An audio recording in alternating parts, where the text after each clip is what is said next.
Giants have emerged from their strongholds to threaten civilization as never before. Hill giants are stealing all the grain and livestock they can, while stone giants have been scouring settlements that have been around forever. Fire giants are press ganging small folk into the desert, while frost giants' long ships have been pillaging along the Sword Coast. Even the elusive cloud giants have been witnessed, their wondrous floating cities appearing above Water's Deep and Baldur's Gate. Where is the storm giant King Hecaton, who is tasked with keeping order among these giants? What the lands of Faerun, the elves and the dwarves, the humans and the halflings, and the gnomes and the dragonborn need right now is a group of heroes to raise and take on this threat and ensure continued peace in the lands. And maybe one day they'll get round to it.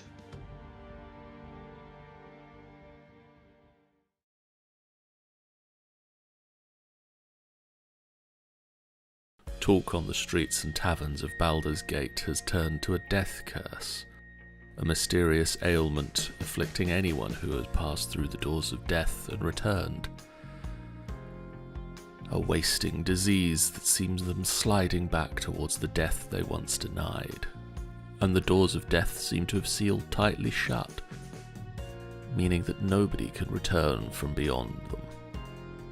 Temples and scholars are at a loss to explain this mysterious death curse.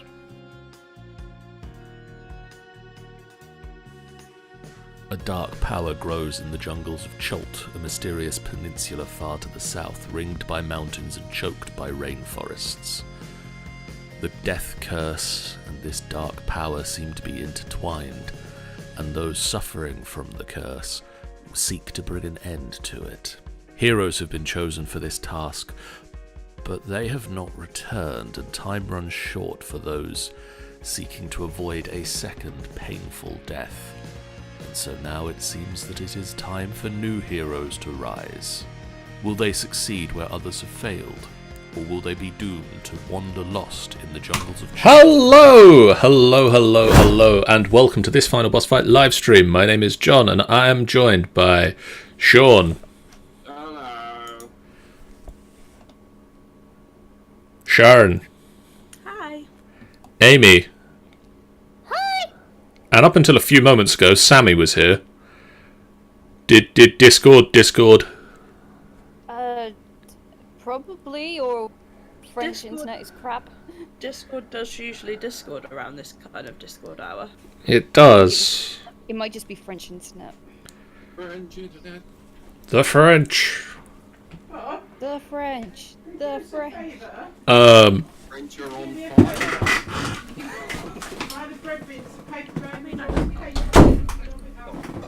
Well, he's gone. Anyways, hello. Hello. We're gonna be playing some Dungeons and Douchebags today. That's sort of close. Those are the right initials. You got it slightly wrong. We're going to be playing some Dungeons and Dragons. I'm. We're all wide. Sammy's back. Hey. Oh my god. We're all wide. We're all wide awake after MCM Comic Con. Everybody's nice and refreshed and energized, and I have cake. I can't quite reach the cake. I have cake.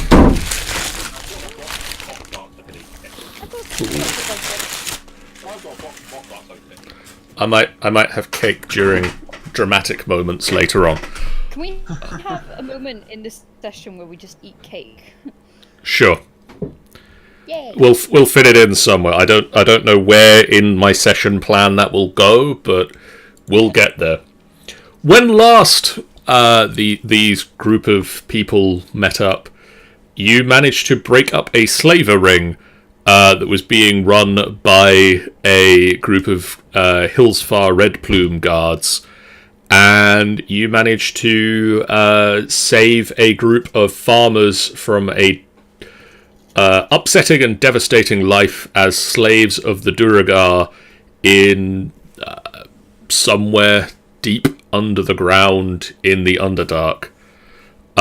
You then mounted up on your brand new steeds, Squeak's on Winchester, Calderax is on Artax, and then Barum, what's your horse named?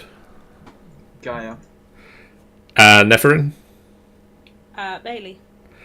And Malzere, have you named your horse yet? I called him.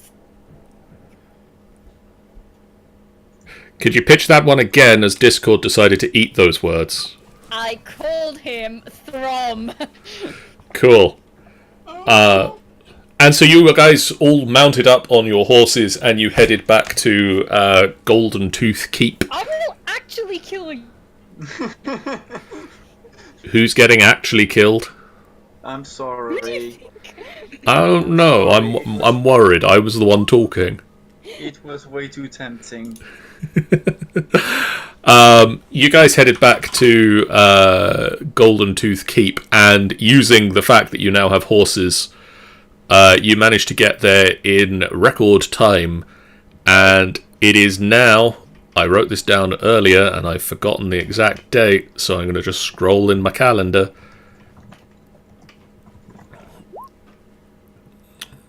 Oh, you and Carl... Right? What? Yes. You and Carl, the bandit, have agreed to get whatever the prisoner's name was, Paul, transported back to the keep. Oh, yes. What? No kicking in the nuts? You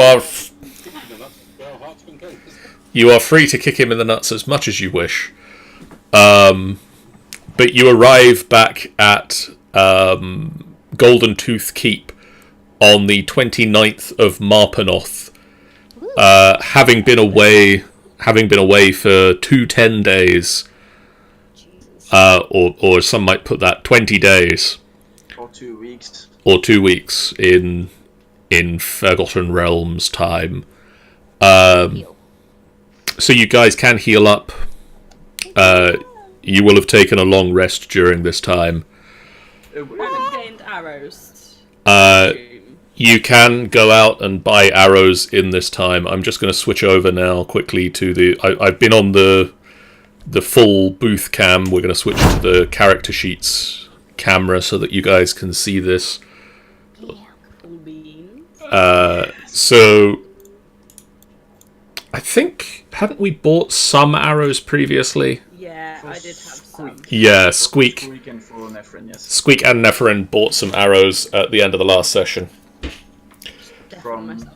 Discord. Oh, no. From Carl. From Carl. Yeah, Carl was a good dude. Oh. Sorry. I will actually stab you. Oh, you know you won't. Why are you saying I'm going to take banana bread and shove him right down your throat. Oof. you want me With to no reference to that, that makes no sense. Yes, I want you to roar banana bread if you say that again. Oh, you'd like that, wouldn't you? This is getting out of hand.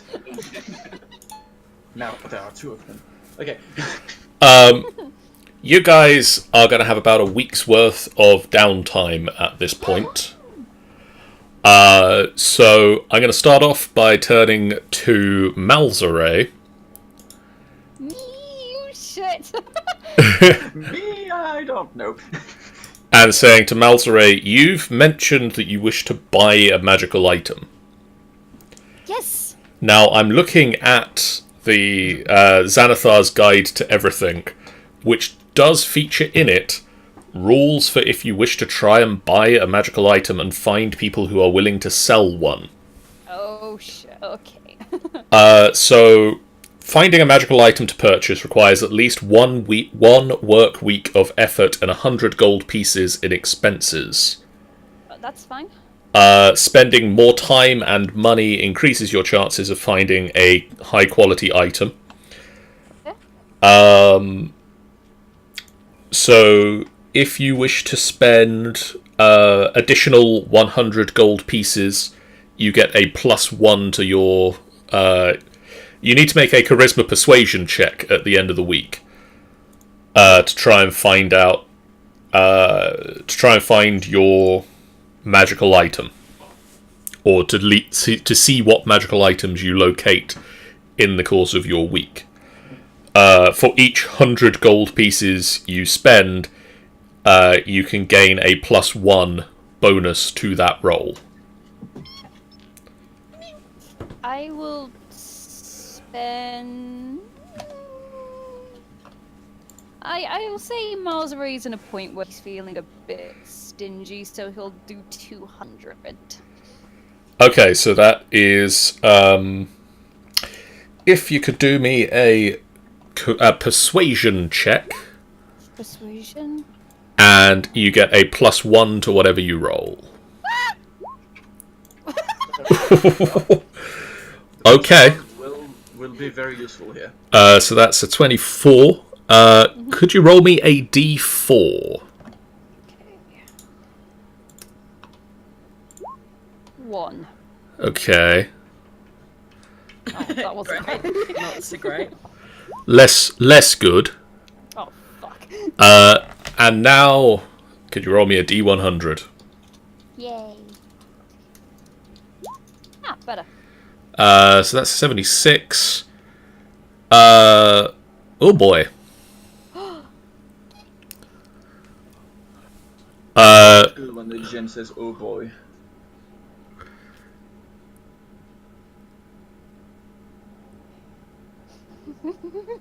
Is it good or bad though? I can never quite tell with an old boy. Let's see, what is the price of that? 20,000 gold. Actually, how much gold do we have? Ah, we got money. We've got to have money. That's a very Mousery thing to say. It's all about that. Okay, you spend a week searching through the shops and local traders and just putting the feelers out there, and you find an alchemist who has been working on a supreme healing potion. It will set you back 30,000 gold. I wasn't far off. Wait, some of that was pointless then. Yep. What suck a dick? I will fucking... Yeah, I will steal it. Fucking prick. A supreme potion of healing, just 20,000 coins, plus expenses. I was all set on Malzaray being, you know, the ridiculous goal, trying to find this, and, you know, try and make this honest living of actually, you know, buying stuff as opposed to, I don't know, stealing it. But if it's going to be priced that high, then fuck off, of course he's going to steal it. No, wait, it's only 15,000. It's half. There's a discount. It's only 15,000 for a week. It's 15,000 because it's a consumable item. How much is the castle? How much supreme healing potion can you buy with a castle? I have 9 in sleight of hand. Could I try and steal it? I will give you a chance to try and steal it, yes. Okay. Well, I fucked that chance. And Mozart spends another week in prison.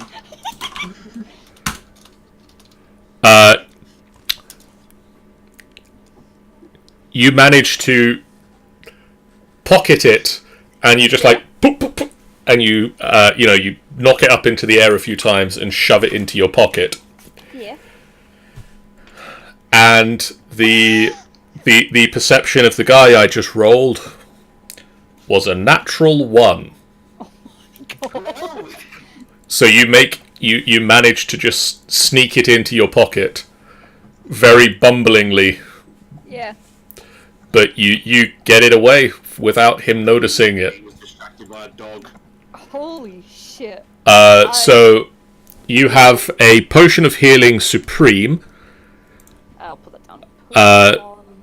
So that will regain you 10d4 plus 20. Oof, that is gorgeous.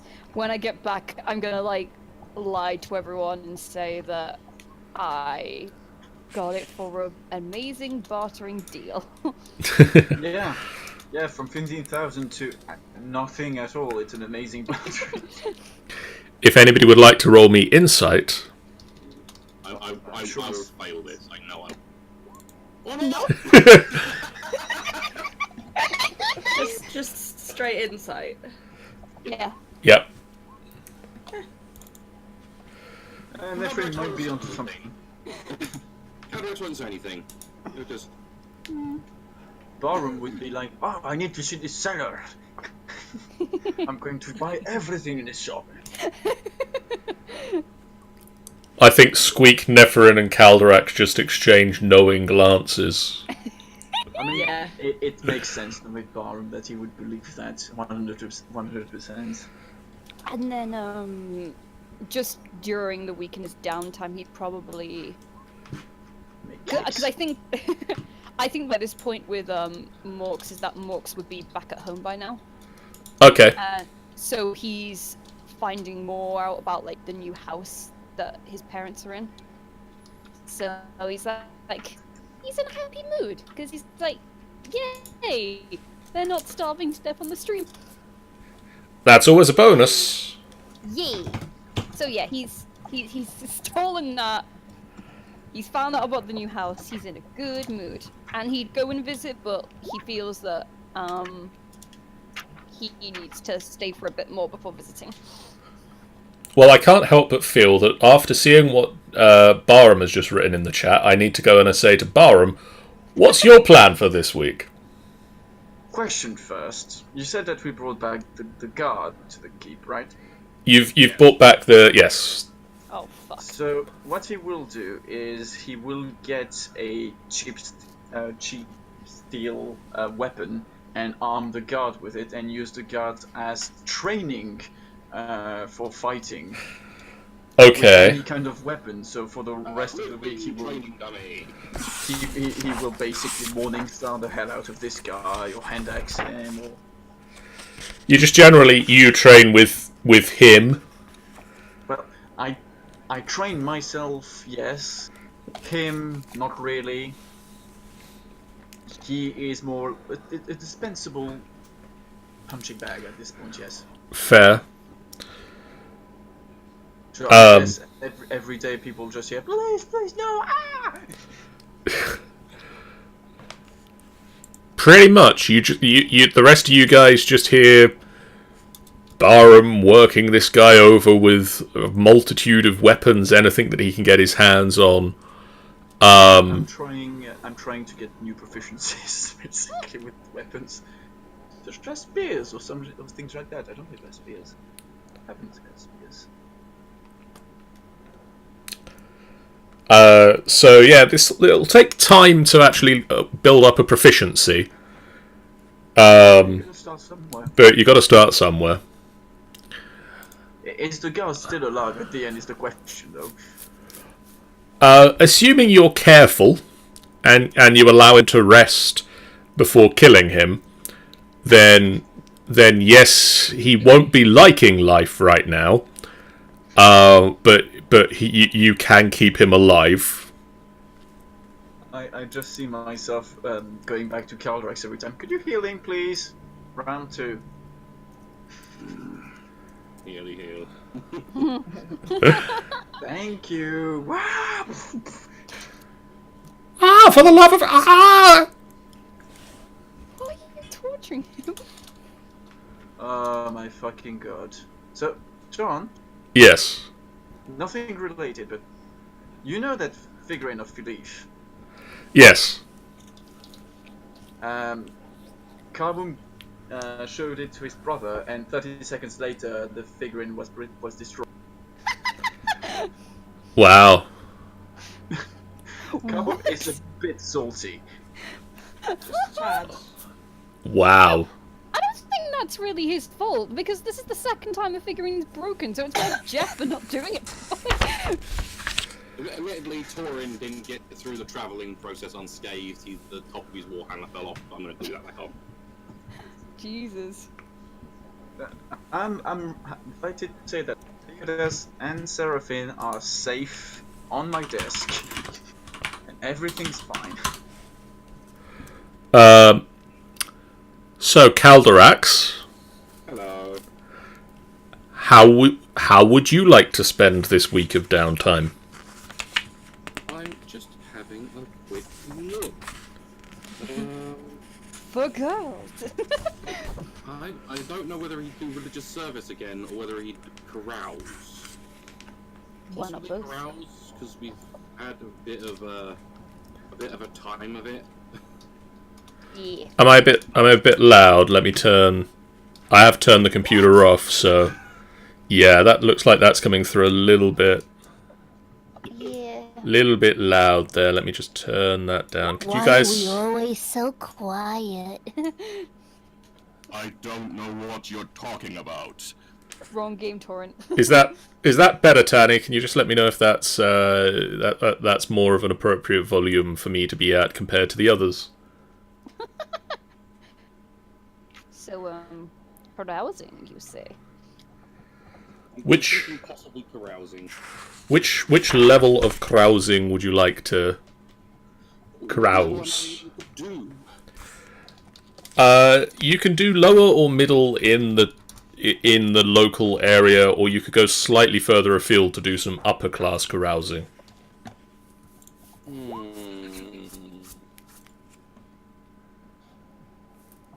Let's just do some middle class.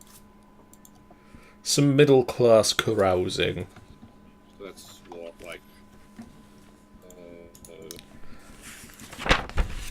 That is... Yes, 50 gold. Yeah. 596. Damn it. 596.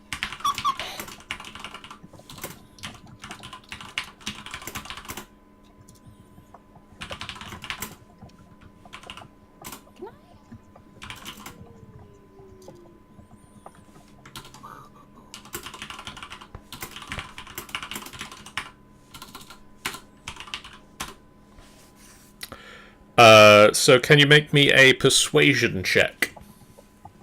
A persuasion check. A persuasion check. Oh, nice. You have made 3 new contacts. 3 new contacts. Right, I've got a little thing for contacts. I already had 3 from the last time. So you... I still haven't gotten around to naming yet. I will have to think about it. What is your charisma modifier?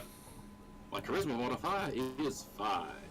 So you are now at the maximum you can have of unnamed contacts. Fair enough. I shall have to try and figure out names for them. Monday, Tuesday, Wednesday, Thursday, and Friday. And now can you roll me a d10? I don't wanna.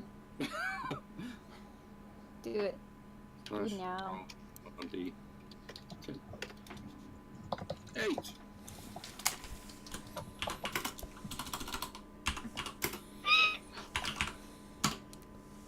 What is that? That was a mouse, apparently.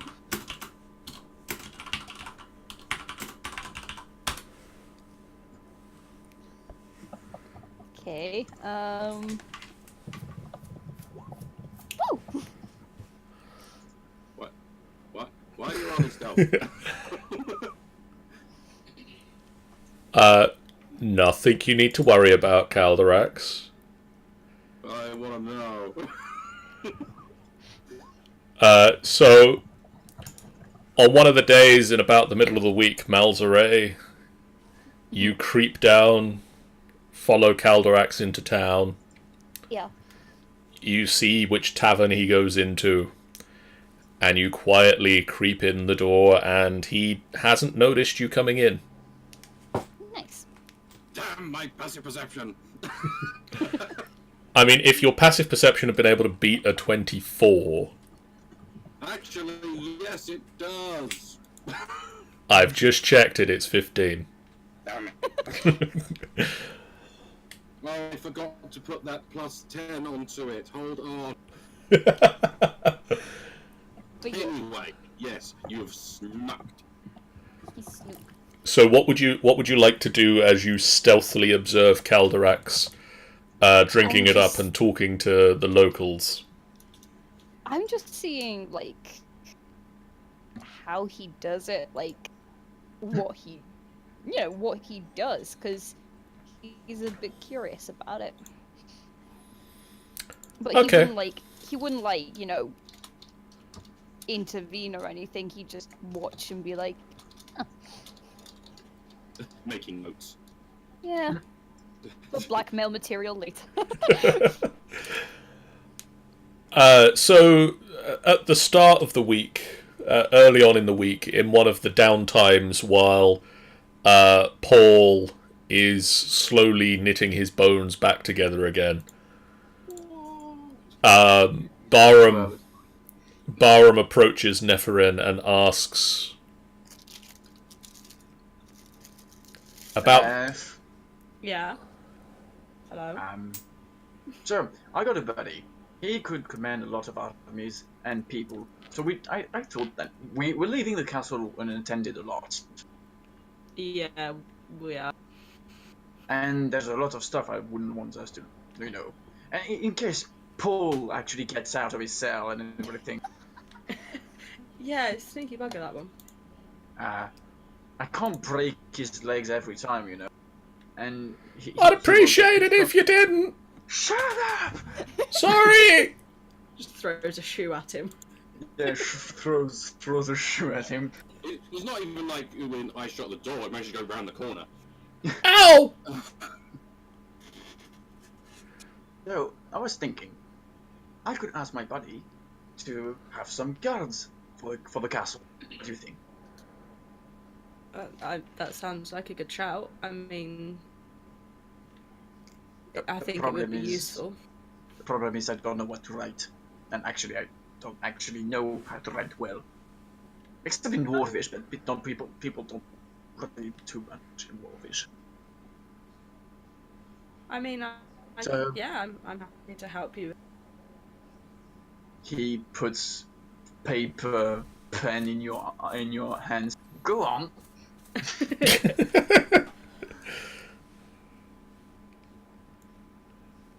Neff is actually going to find a table to sit at so she can write neatly. You need a table. Yeah, it's a good start. We want it to be legible. It's an interesting modern idea.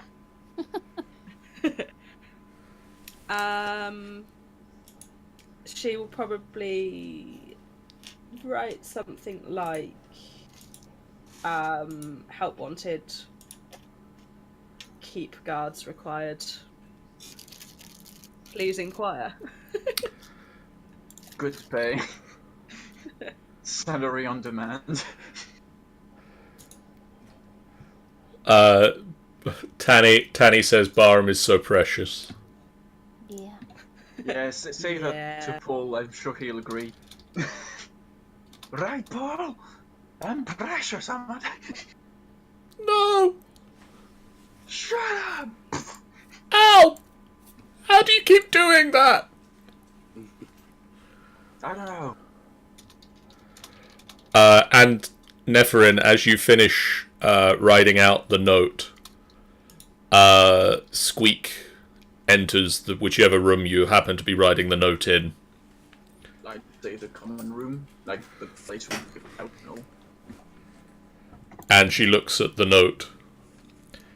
And then she points at the pen and says, "Can I have the pen?"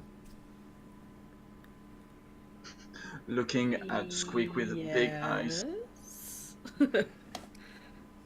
And Yes, Squeak you can have the pen, Squeak. Squeak takes the pen and the note and a couple more sheets of paper and just sits there for about half an hour, and you then have 10 perfect copies of the note in your handwriting. Sweet. Thank you This is very much. impressive. And it is at this point you guys remember that Kenku are master forgers. This is impressive. We could copy everything over and over and over again. Kenku, the humanoid copiers. Not Squeak. entirely sure that's what Squeak wants to be spending her time doing, but Squeak fluffs her feathers up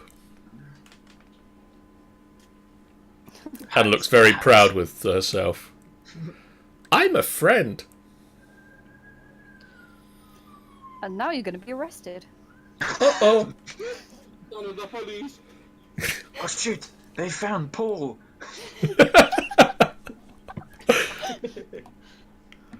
And then Squeak walks out the room, looks at Paul with two shoes next to him, says, "Are you all right? Useless wanker." And then carries. Just before she carries on, Barm comes to her and a punching bag.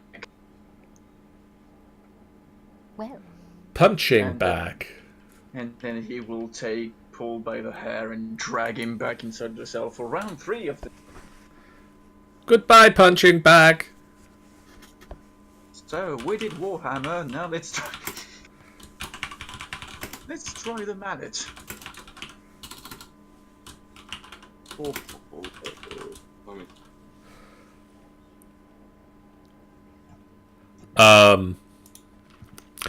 Neferin, hi. is there anything in particular you would like to get up to in a week's worth of downtime?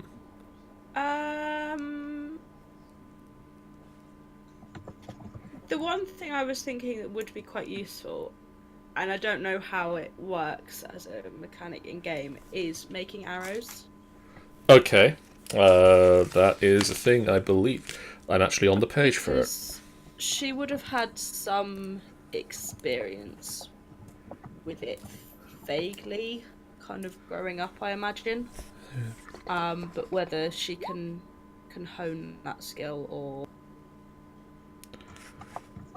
and make it more reliable would be great. Sean, does it mention somewhere about making arrows?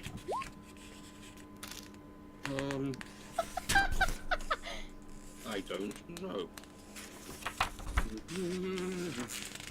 I mean, it's like there is a point of crafting items. There is. It.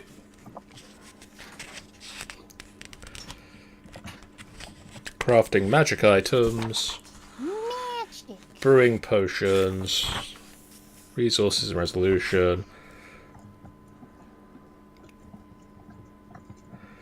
How many work we take to create an item, divide its cost by 50. A character can complete.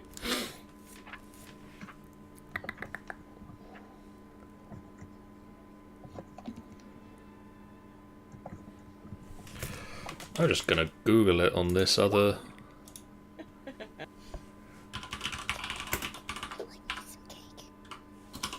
Yeah. Other than that, she would probably be enjoying the downtime, tending to the garden, Okay. and generally having a bit of a chill. Maybe doing a bit of hunting just to keep the skill up, but you know.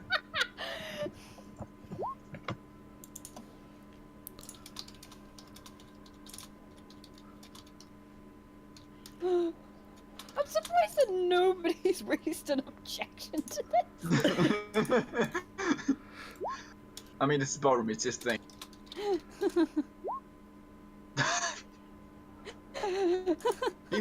He would take care of Paul, you know. And he would keep him fed, keep him like a pet of sort. You're not using the apples to feed him, mate. No, he's actually eating the apples. He's not giving the apples to anyone except himself. Good. Barroom tea basher, also known as apples flower. Swallows them whole. Oh. You know you're supposed to eat it. Savor it. Savor? As in, you feel the juice flow onto your tongue and it tastes nice. That sounds kinky. I'm surprised you know what kinky means. I've been living under the roof with the same under the same roof with Caldrax for a few months now. I'm done with that. And I bought in this book. Shows D&D Kama Sutra. Yes. I love it.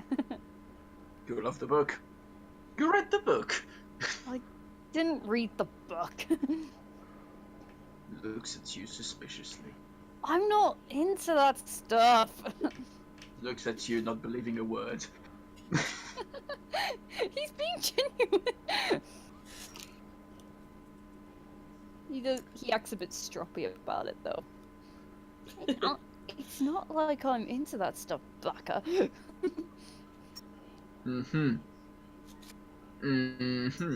being mean to me, senpai.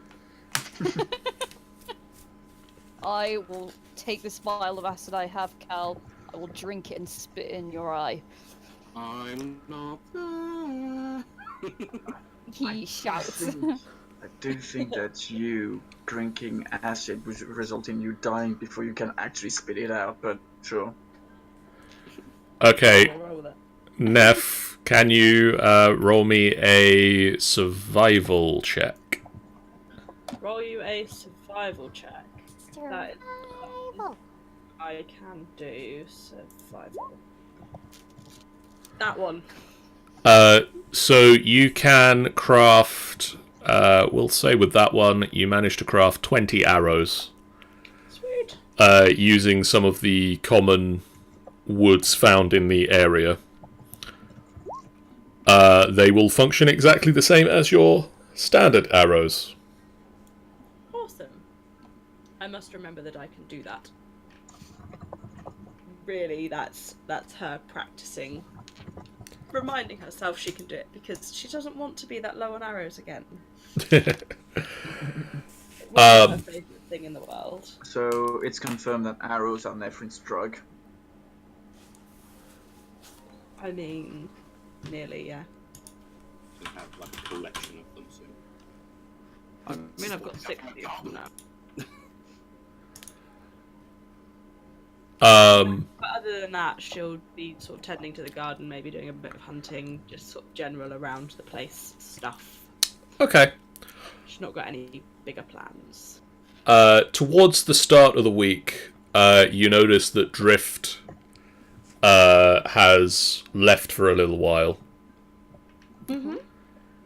And at the end of the week, I did have the book open, but I've forgotten what it is. So it would be the start of the next month. So it's about the 8th or 9th of the month that is equivalent to November. Sean, what's the 11th month in the Faerun calendar?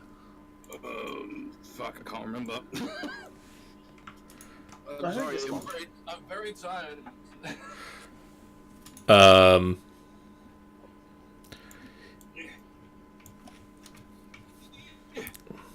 nearly there. Ratia. 11th Uktar. Yes. It is. It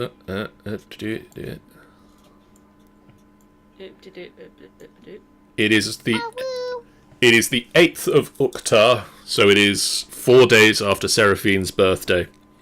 Or you could use the common name of the Rotting. Yep, it's a good time of year. Yeah. And Drift returns. Okay. With a note. Ooh. From name I can't remember. What's your friend's name again? Now you're asking. I've not read this in so long.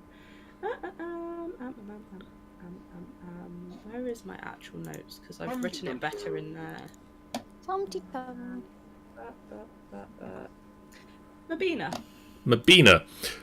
So it's got a note from Mabina requesting that you head to Elventree. Okay. And assist do a favour for her friend there, Elenil Alacidil. Okay. And the note points out that this could be a good opportunity for you to assess the situation in Cormanthor. The rumours coming out of the woods are disturbing. Okay. Well, shit. And is that an invite for just me, or is that please feel free to bring friends? That is a please feel free to bring all of the resources at your disposal. Sweet. I get it. We're resources now. Sean, Yes. as Calderax, because, you know, that's your character in this, My character, so I should hope so. does Calderax have any interest in history or relics? This also, I guess, could go for Malzare. Does to an extent. He's had a book learning.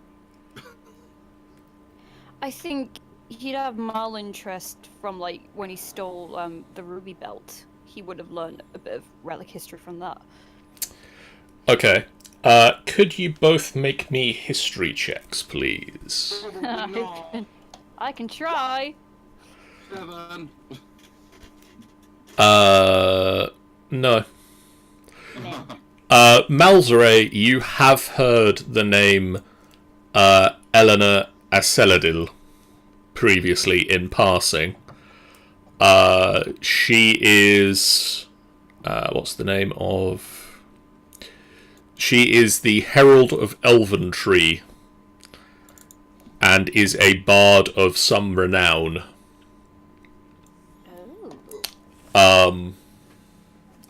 She has been the Herald of Elventree for nearly a century.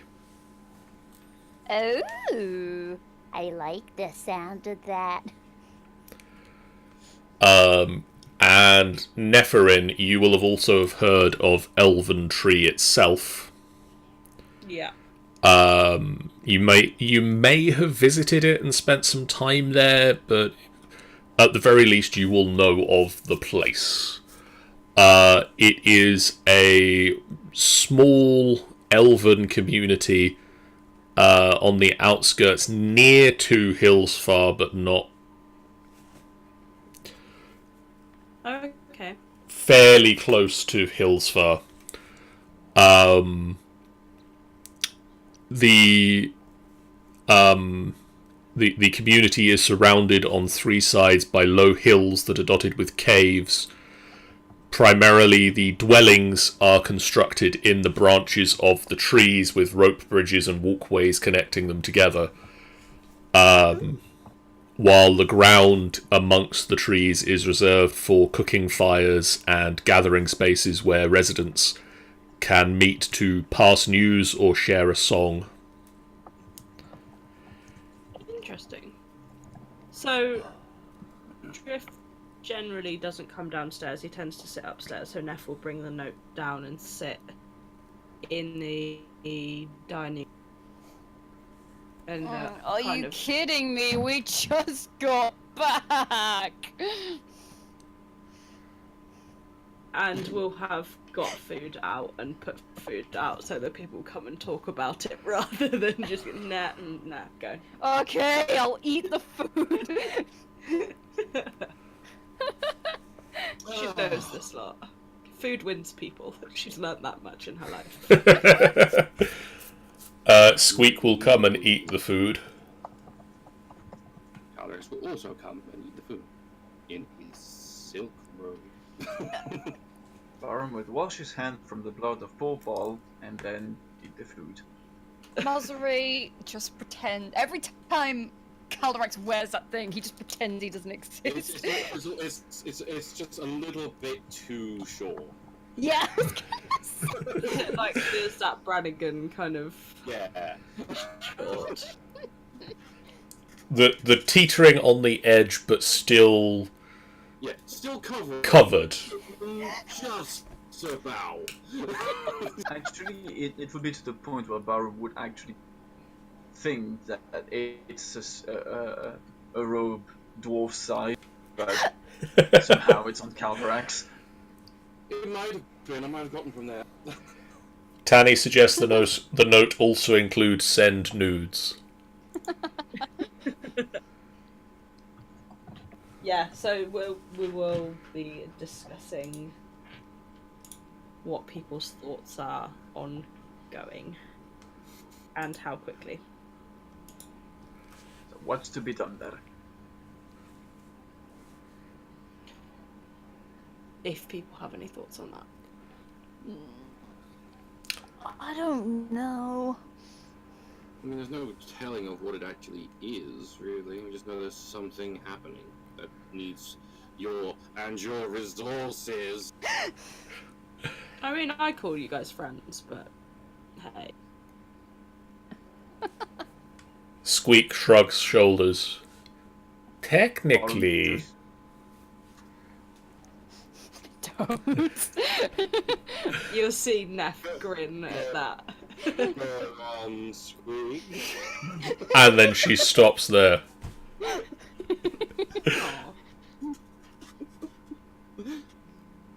I think at this point Barum would just turn to Nephrin. Are you thinking this will include battle? When does anything we do not seem to include battle? This is true.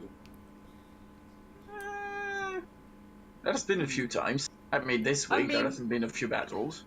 Even back here, you still having a one-man battle with Paul.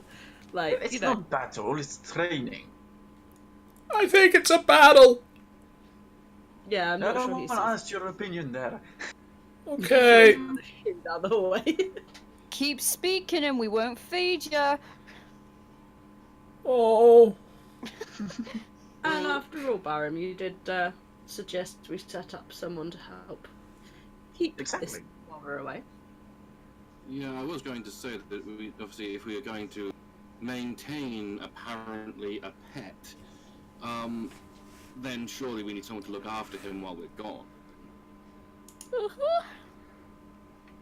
We do have various people around. I'm sure that the guard that is Barham's friend can Karabak. assist us with that. Have they arrived yet?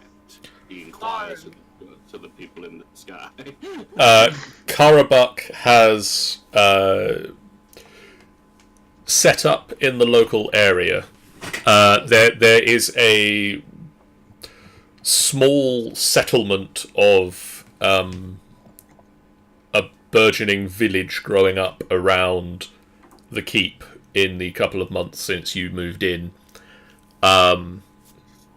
And Karabak is in there. Demelza, the black-fingered, has a small shop along with her husband, the baker.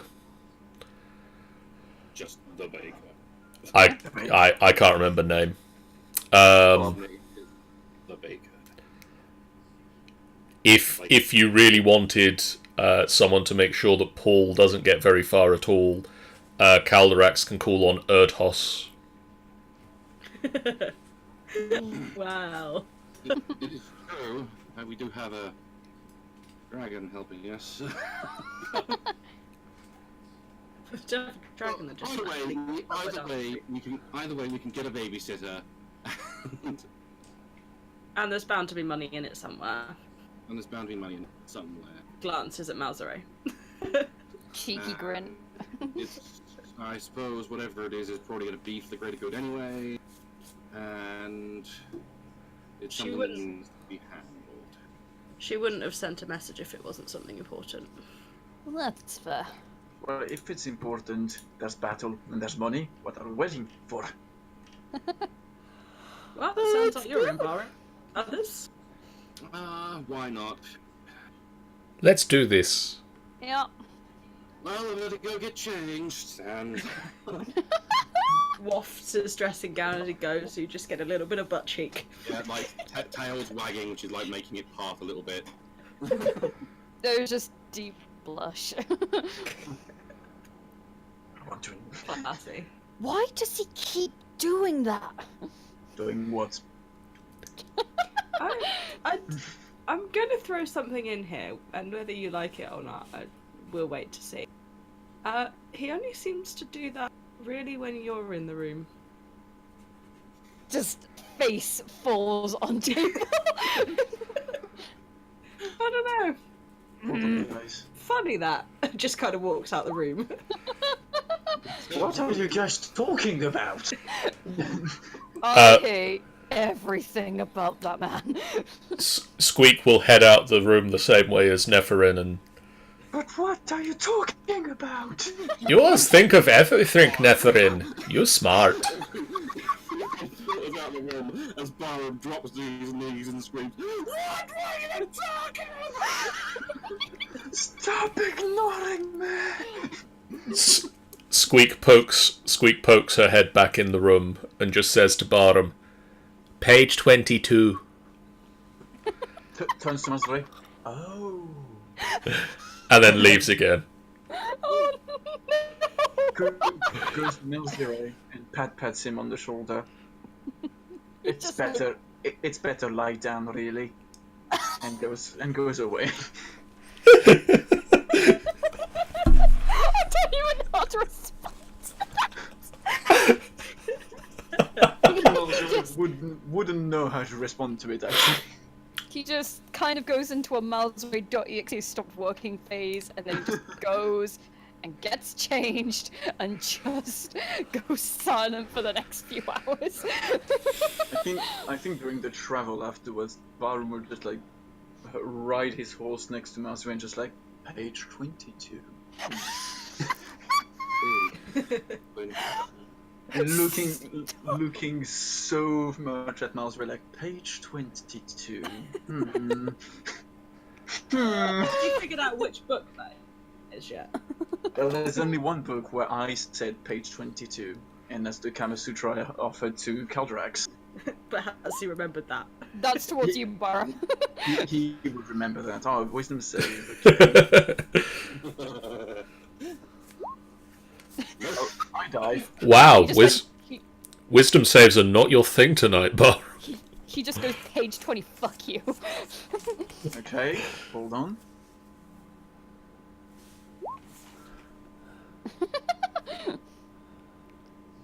There's a reckless attack on 14 at you. No! It doesn't hit me! Okay then. Do we just start sprawling on the floor? For fuck's sake! Did you accidentally throw that and completely miss? You know what? I'm just gonna stop just rolling stuff and just stay here. I just picture the two of them like rolling on the floor, and the other three are just like, let's just go. I more imagine them having like a kind of slappy kind of like a. Yeah. I love it. Oh god, that's brilliant. Barham will remember that. I'm making a note of this as well. Yeah, fair. Let's go. I'm going to use it at the greatest moment against you, Marcy. Just when you least expect these and roll a natural 20 on a strength check out of nowhere. Just imagine Marcy being like hanging to their life on the cliff, and there's Barum like just over it, and then just picks him up and boom. Oh my god, that's my favourite moment of the whole game now. Okay. You guys make it to Elventree, and quite Tanny, quite.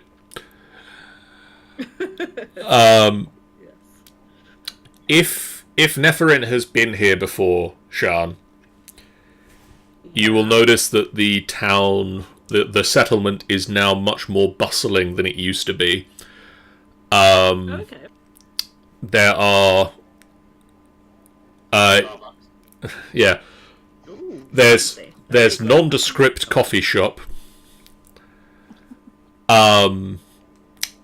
There's basically, it used to be an elven community.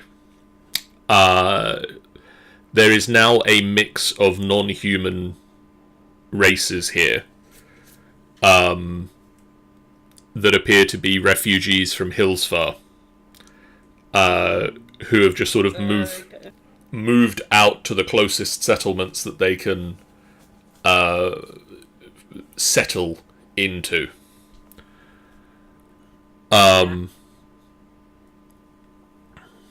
And there are a lot more people just sort of moving around the town. The houses and cottages are still built up in the branches of the trees with rope ladders coming down, but there's a lot of people sort of in the street. There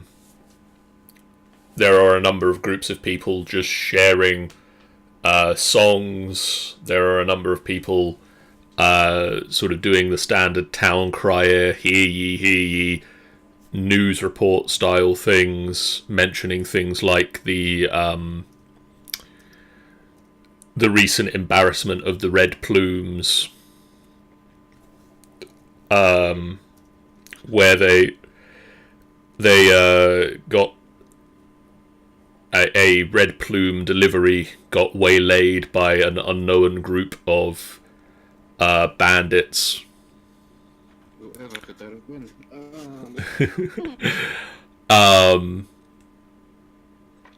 There's news of a recent fight in an arena where things went chaotically wrong, as it seems a demonic entity may have accidentally been summoned into the arena during the fight. Sorry, how does that just happen? Wow. Welcome to the Forgotten Realm. During this one, Barum will regret not having been there to actually participate in the fight. And you guys, The Forgotten Realms. I'm just going to do my watching. you guys are led to Elanil Alasadil's cottage, as she is meeting you not in the town hall or any of the areas that the mayor of the town or the herald of the town might meet you. In an official capacity, she is meeting you to discuss a private, personal affair. And so you are taken to a modest cottage built into the boughs of a tree. Is this the bard? This is the bard, yes. Right, Malzray, you can tell, is trying not to have a kind of fangirl freak out when he sees it.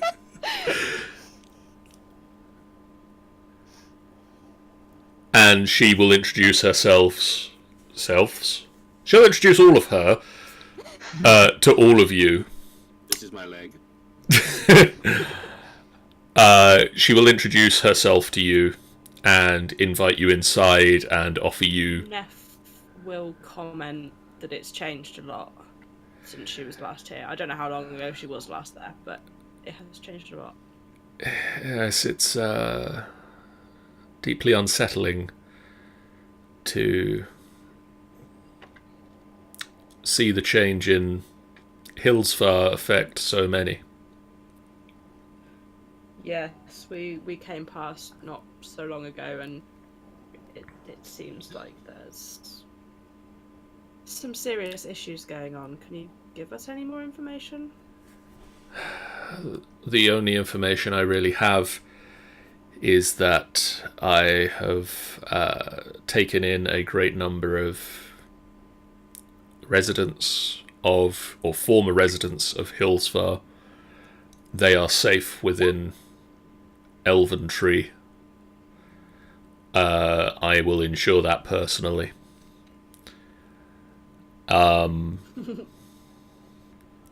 yes, this is probably where you get to eat cake. Yay!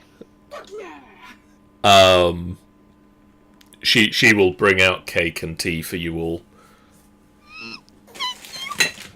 And at this point, I'm going to turn to my actual cake and just have some cake. Ah, cake!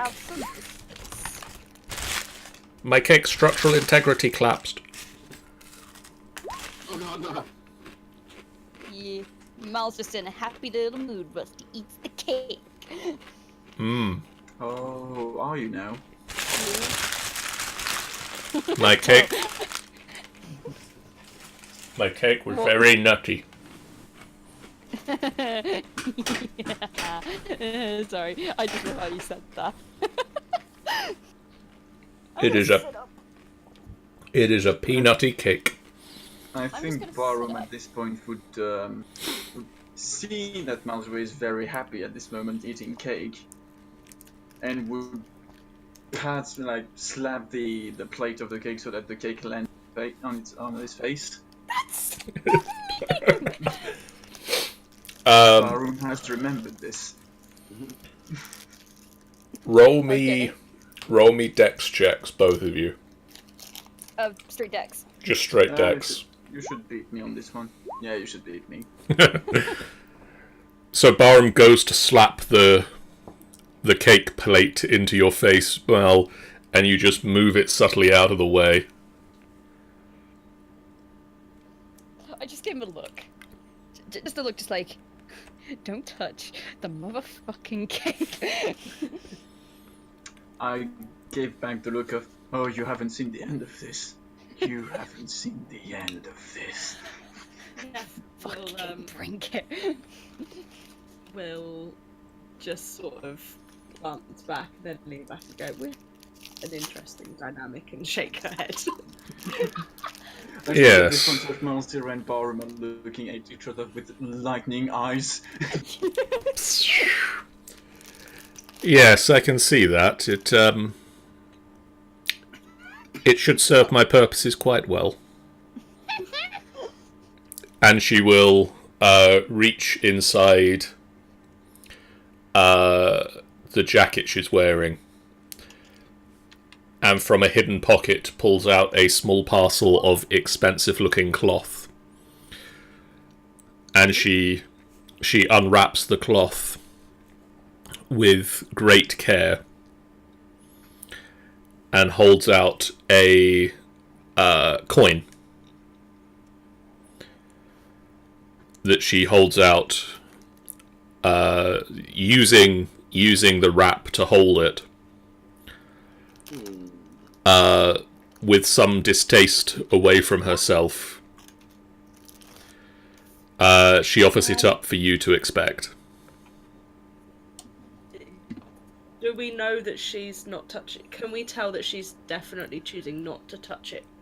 It is quite clear that she, for some reason, doesn't wish to touch it.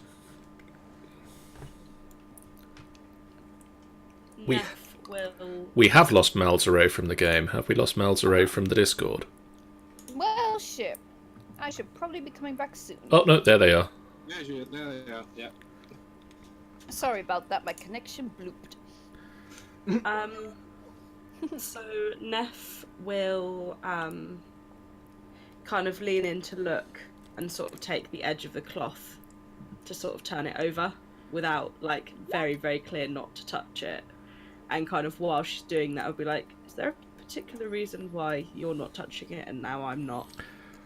I know it doesn't look like much, but this scrap of metal was both expensive and dangerous for me to obtain.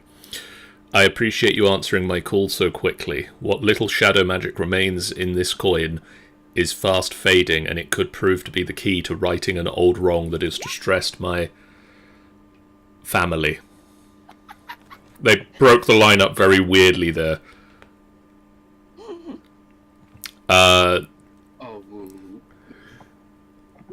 Sean, Caldrax, Malzray, and Neferin, you guys can all make me history checks at this point. Do we have to? I'm just gonna fail again. See? Yeah, because you are trained in it. Malzere. Let's go again. Oh yes, I'm definitely going to succeed. No. I love the fact that, like Gunther, Counteract is actually proficient in this one. Like he has a 4 in it, Yep. and it went. Yeah, it's a history and religion. I can never roll history or religion check. Malzere, you do know what this is. Do I? How convenient. Conveniently, you managed to roll high enough. This is a shade coin. Oh? A token of favour long used to signify rank in the Empire of Netheril. Which is a long extinct human faction from a few centuries ago. Well. Don't know how the fuck I know that, but okay, I guess. You're a bard and you've done book learning. Yeah, I guess the Adventures of Thrum. That section, I'll call it. I learned it there. I'm just gonna say the most bizarre and weird things that Malzere knows were probably learned on the Adventures of Thrum. So, Alanil will say, my ancestor, my great-great-grandmother, I think, was a knight of the Elven Kingdom of Mithranor, named Mira Farandil. When the elves departed in what was known as the Retreat, which Mal, again, just a spark of memory, the elven race retreated from the main body of Faerun several centuries previously and has since trickled back in again in what was known as the Retreat. When the elves departed, Mira swore an oath to Labalas Inorath to defend one of his temples from the longtime enemies, the Netherese.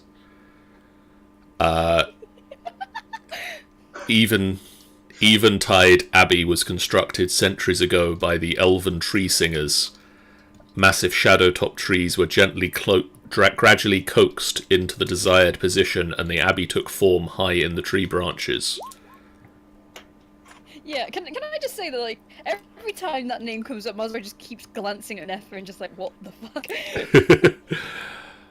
But the Netheris never came, and Mira eventually died, and her spirit was bound to the abbey that she had sworn to defend. She doesn't serve alone. However, when the elves withdrew during their retreat, they left guardians behind to ward their most sacred sites. The abbey is likely to contain the spirits of these defenders and may still house active magical traps designed to thwart intruders. With this coin, the power of which is quickly fading, it should call her into defending the abbey from what, to her perception, should be an attack from the Netherese. I entreat you to take this coin to Eventide Abbey and fight my ancestor's spirit, free her from the oath she took to defend the abbey, one way or another, so that she can move on. Question, milady. Yes. If we find anything nice in there, can we take it? Yes. Why didn't you say so? Let's go, runs out. There is one person. She looks as Malzray leaves the room. Yeah, that's normal. And then she turns back to Nephirin. There is one person in Elventree with vast knowledge of Cormanthor, the forest. Cerinia, a priestess of Maleki, who oversees the Hall of the Unicorn. She may be able to offer you some wisdom regarding travelling in the forest. And are we to keep this discussion quiet? Or are we allowed to make her aware of... She is aware of the trip being undertaken, not necessarily the exact reasons.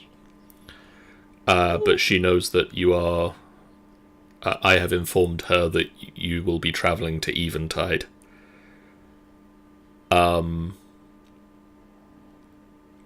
afraid that this is not official Harper business, and so I'm funding the expedition out of pocket.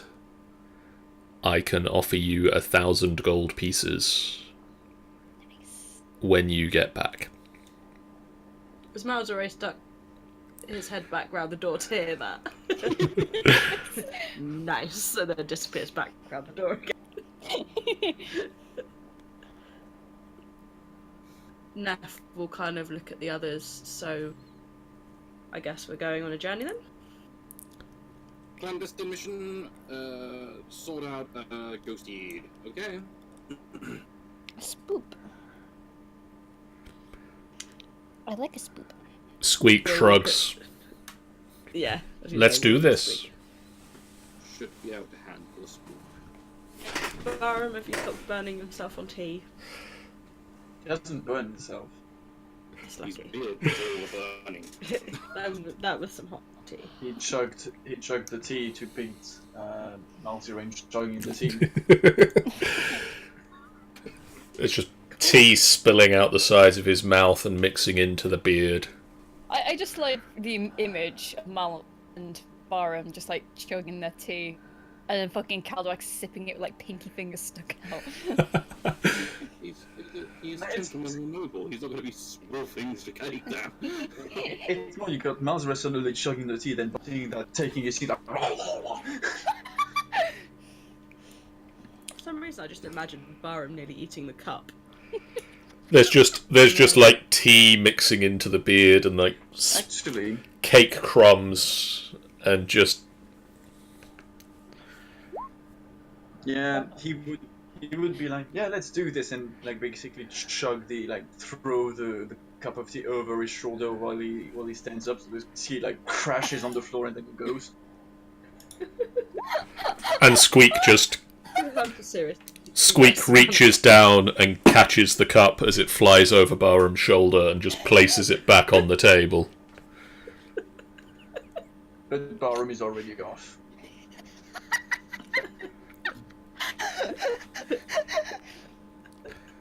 I have my own fun, says Squeak. Okay. As a parting question, do you know how much this coin has declined?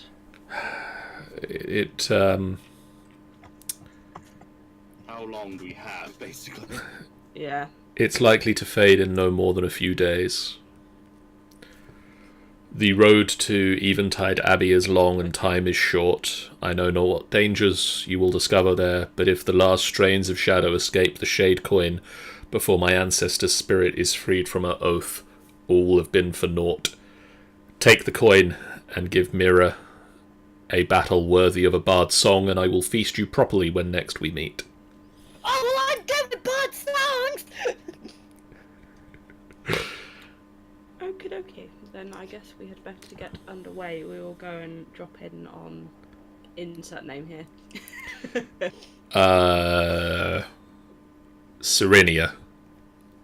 Yeah, we will drop in and see what information they have, and we'll press on.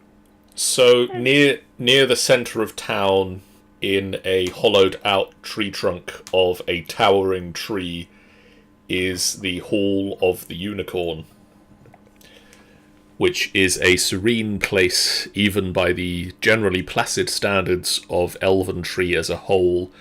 The entrance to the temple is carved into a hollow trunk of a vast oak, and the branches spiral overhead, resembling an enormous pair of antlers. Wild flowers and coloured mosses grow along the walls, and a sense of peace and harmony soothes you. Sweeping out of the temple's archway with a crude cob broom is a female gnome.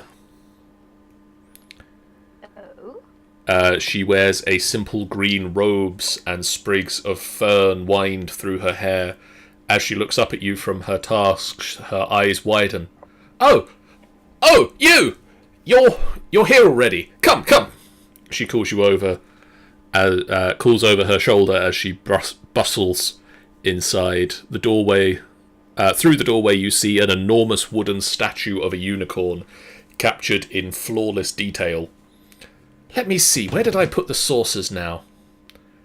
And she floats from the side room, bearing a platter of fresh honey cakes. Now we can make for a proper welcome. I am Serenia, but if you're here for the reason I suspect, you'll already have known that. Elenil's already given me some of the basics. What do you need to know? Cricket noise. Well, we know how to get to the Eventide Abbey, I believe. Mm-hmm. We need to get to the question. The Fastest way to get to Eventide Abbey now. Well, you'll have to understand that Eventide Abbey, the ruin of Eventide Abbey, is southeast from here. Forging directly into the woods of Cormanthor is not advisable. It is an ancient forest, the origins of which are long forgotten, even by the elves. It is divided into 3 regions. First, the Rimwood, a loose, low growth that spans a 10-mile perimeter around the forest edge. Second is the Midwood, the bulk of the forest where a dense canopy shelters a thriving variety of plant and animal life. And finally, the deepest, oldest section of Cormanthor is known as the Starwood, where the shadow-top trees soar hundreds of feet overhead. An unbroken blanket of leaves block out the sky, and the oldest elven civilizations were born. Okay. The elven Eventide Abbey is located within the Starwood. There is, fortunately, an old path known as the Moonsea Ride that pilgrimages took long ago. You'll pass through the Rimwood, and you'll recognize the beginning of the Midwood when you start to see white ash and beech trees mixed in among the pines. Look for a path branching east of the Moonsea Ride near the border of the Midwood, and you'll find the way to the Abbey. While she's explaining this, does she have a map? She doesn't. Okay. Is it the kind of thing that Squeak can draw? It is We're gonna memorize pretty much everything she just said. Yeah. It is the kind of thing that Squeak can repeat. Okay. That's cool. Travelling to the site of the Abbey on foot can be achieved in under a 10-day at a brisk pace. The journey can be made a couple of days shorter by using mounts. Ooh, we got those. The journey through Cormanthor isn't just a stroll in the woods, as the unprepared amongst you will soon learn. The deeper stretches of the forest can experience total darkness even at high sun. Wait, hang hang on. Are you implying that we are never prepared for anything? Well, it kind of applies to you, doesn't it, Mallory? Well, all right. One, fuck off. Two, we as the Golden Tooth, we've set our sights on some very dark things indeed. We're prepared for anything, lady. Okay. Said Malzire and just raises an eyebrow. And, yeah, maybe with you as the Suicide Squad of it.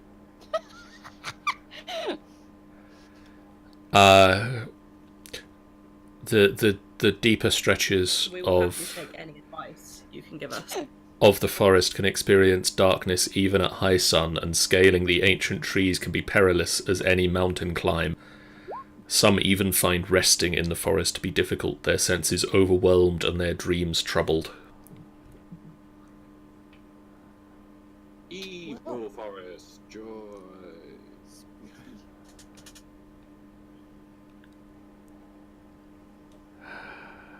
Is there anything you could advise to make it? I mean, I know you said mounts will possibly cut the time shorter. Is there anything you can think of to cut it even shorter? Don't get lost. Amazing thing to say. Just remember to look for the beech trees and white ashes. Well, as long as any pretty ladies don't come about, we'll be all right, won't we, Cal? Well, I won't need them with you around. Just shuts up immediately. I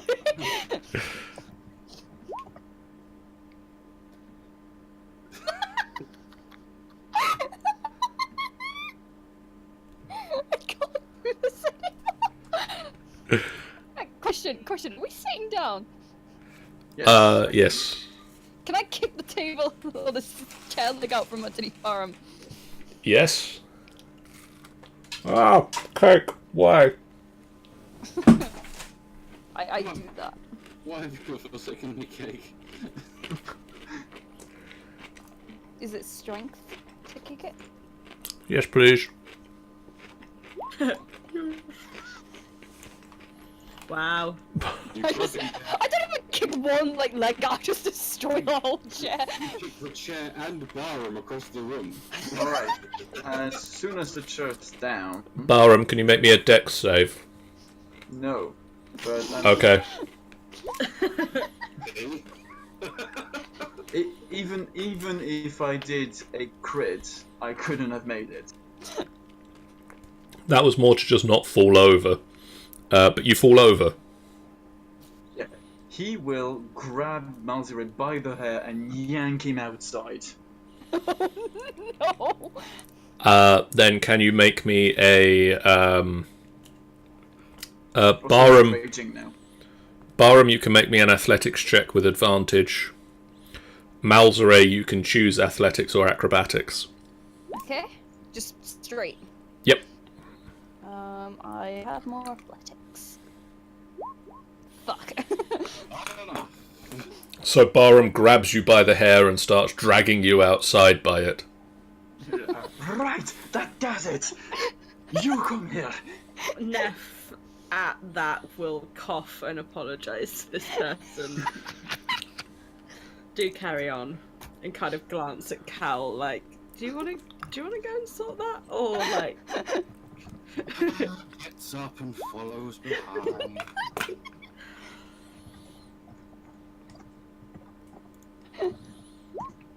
Is there any suggestion as to what we might face dangers-wise in there?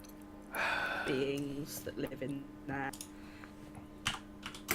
Any suggestions on how we could perhaps sleep better? Any hints she can give us, essentially?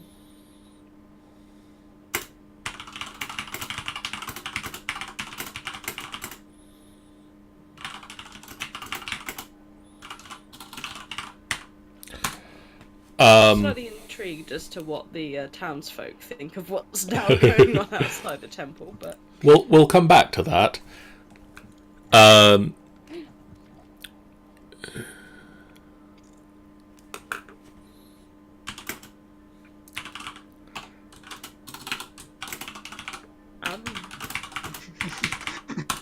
Sorry, I'm being distracted by things that aren't happening yet.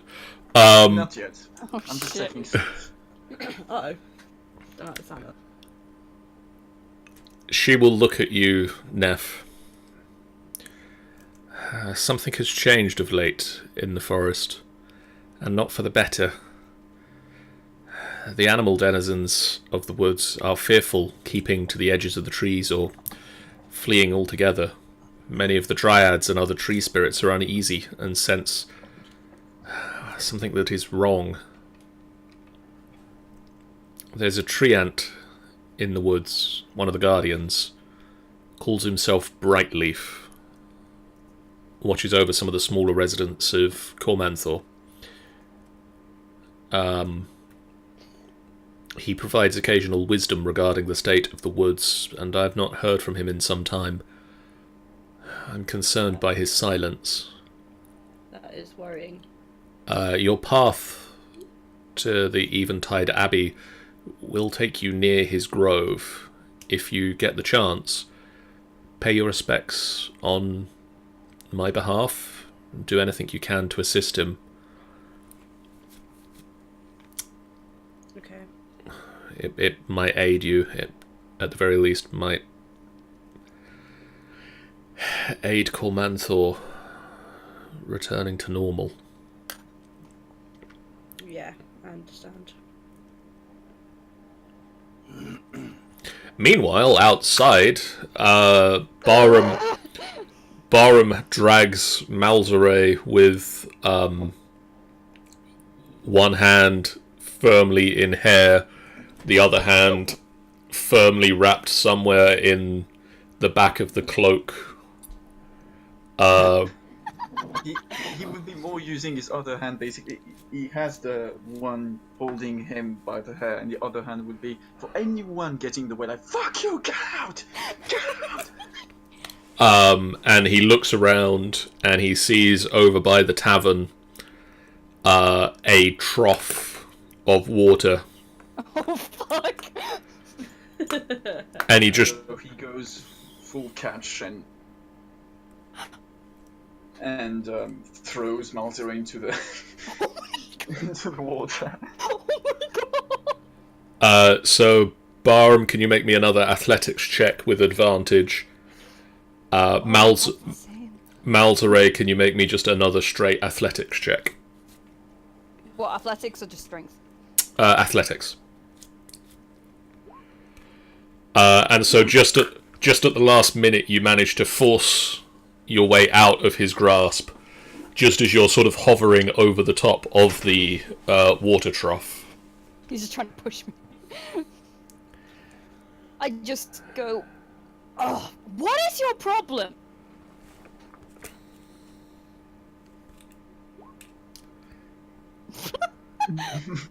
Straight punch to the face before I even respond. What is your problem?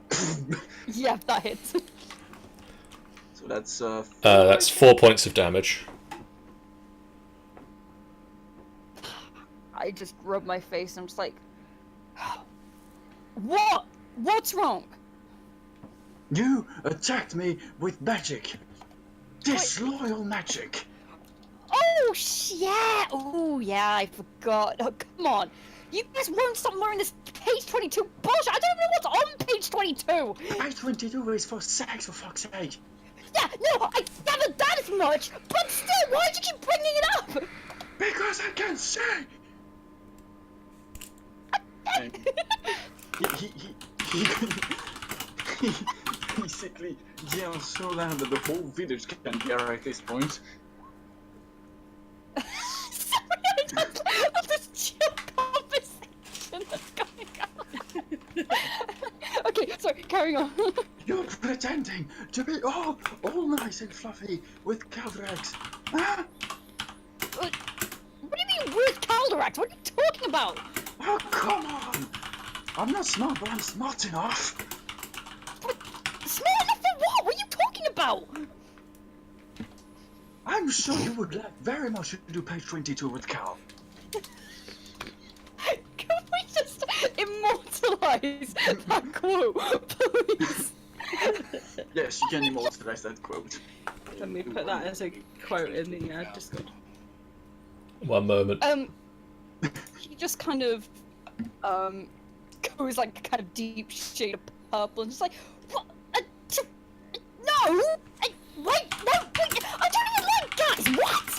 What? Take your frustration on me. You haven't even touched a woman in ages. Yeah, well,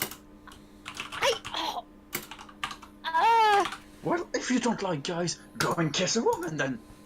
Okay, alright, maybe I'm not first either way, but no, I don't like Cal like that! Looked at him like complete disbelief. Are you really thinking I'm that dumb? You are such an idiot. You know what we've been through. I could never like him like that.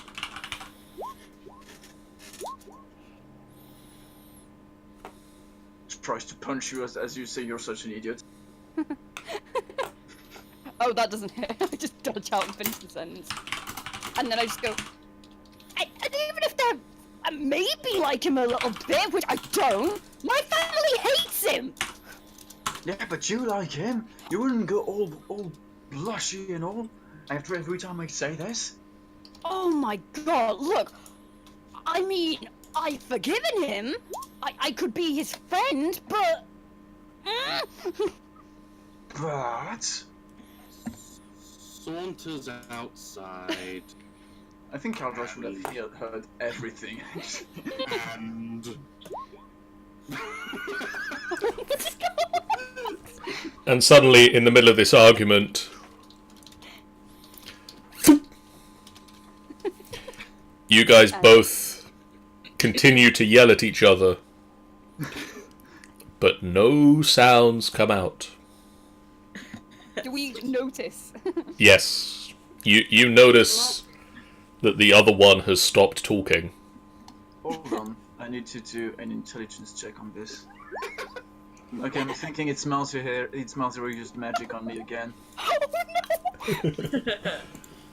I just... That's what... They can I hear inside the area? I can't quite see. no! They're deafened. Deafened while entirely inside it.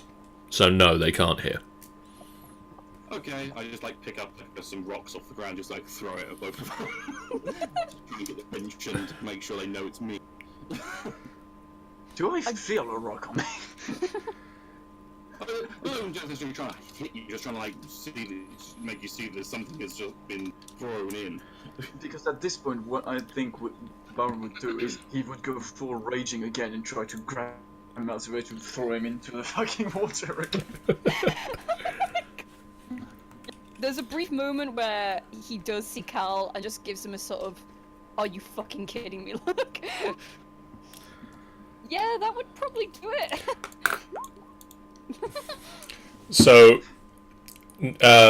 Cal, you see Malzray turn and silently gives you a "Are you fucking kidding me?" look, and then Barham, in a silent roar, dives forward, grabs Malzray, and just slams him into the trough, and the water just goes completely silently, splooshes upwards and downwards, soaking both Barham and Malzray, and just leaves them both drip, drip, drip, but no sounds. But silently dripping.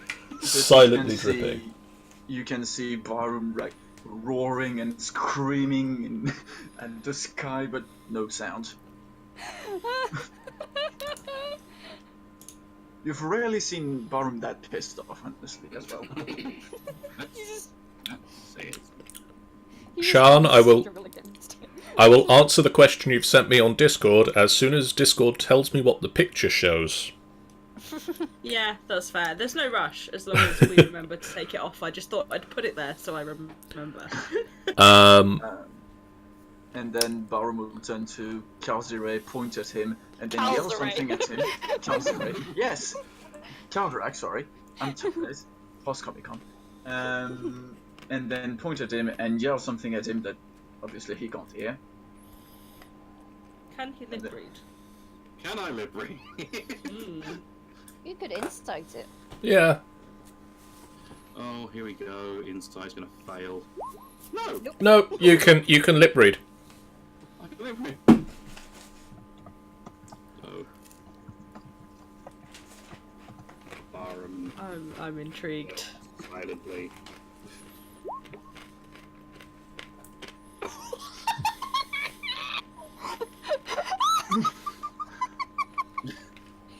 The ultimate shipper. And then just go. Caldrax just gives like a little chuckle and then. Do you say Barum goes or does he stay there? No, he goes. He comes back to the unicorn place. So, Sean, it should be 67 gold pieces. 67 gold, yeah. And then 8 silver left over. Okay. Thank you. No problem. Approaches the trough. And Ends silence. okay.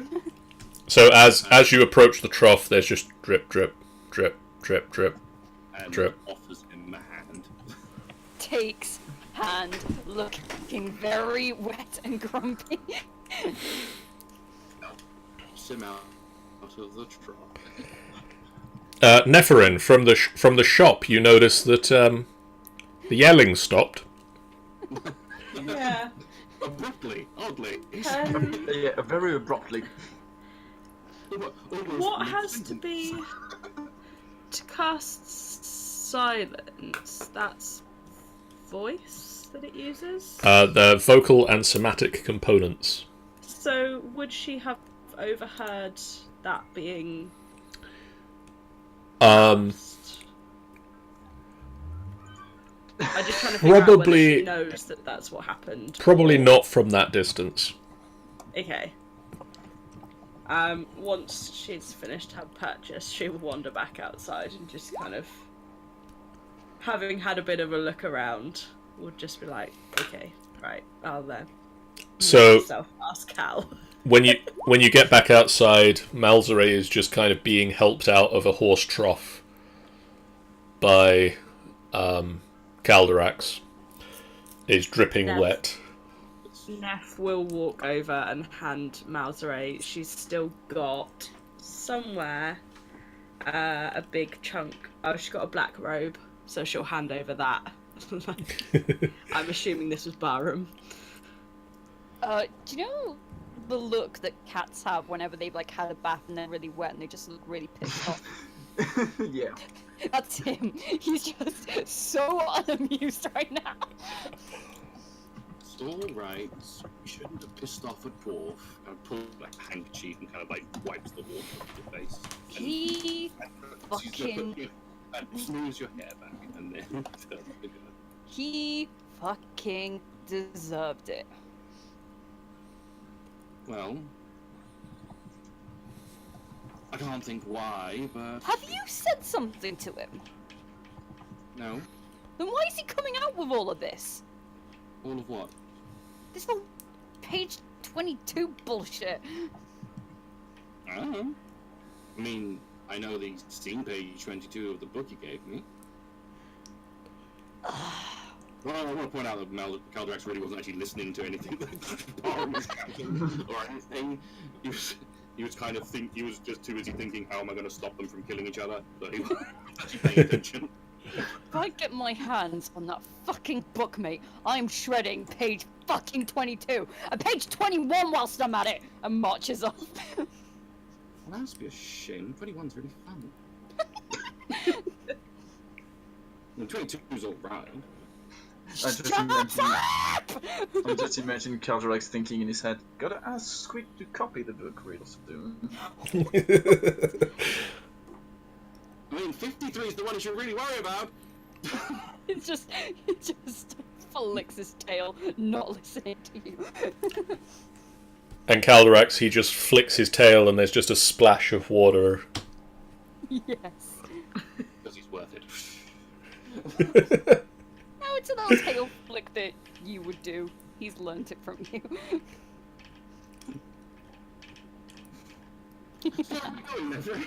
Right, yes, I feel like perhaps we should be on our way before anything gestures vaguely in Mal's direction and anything else happens. Well, at the very least, it'll give them some time to dry off. And so you guys set off for the Rimwood, which is I assume Squeak sorted out on arrows and things. Yeah, Squeak's got enough arrows at the moment. Okay.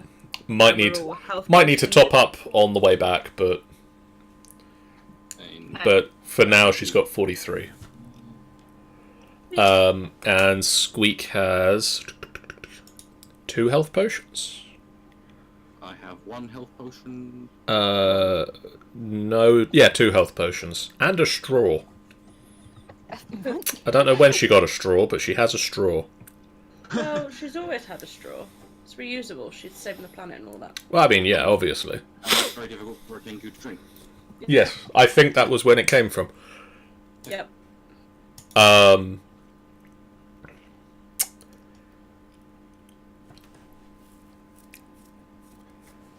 So, you guys... Are we going to leave enough time for Mal to dry a little bit before we head off? I'm fine. Okay, we'll get underway then. You guys head off, and the Rimwood, the edge of Cormanthor, is about 80 miles away from Elventree. It will take 2 days. 2 days of riding full pelt to get to the edge of the Rimwood. You might be able to make that a little bit shorter if you push your mounts to the extreme. We're not evil. Well, I am, but not everyone's evil. Not likely. Would you guys like to push yourselves to the limit, or? No, I think we'll be fine. Okay.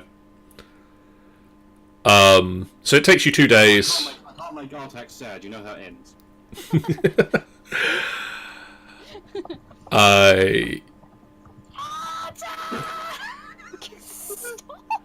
You guys make it in 2 days.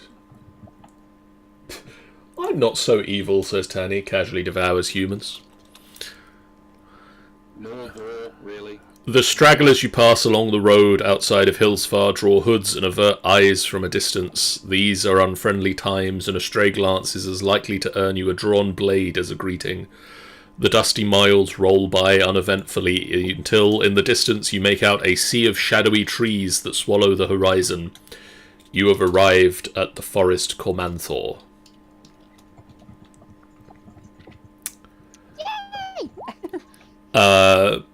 Basically, you make your way into a deep, wide band of pine trees.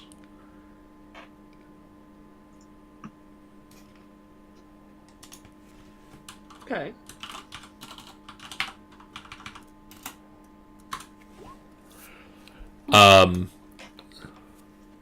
Hargo? Passing under the first trees that mark the border of the forest Cormanthor, you're struck by the age and majesty of this place. There is a power to be found in the ancient places of the world, and it is easy to imagine that this wood stood sentinel at the dawn of Faerun. Okay. Don't worry, young tiefling. You know some hawks on you.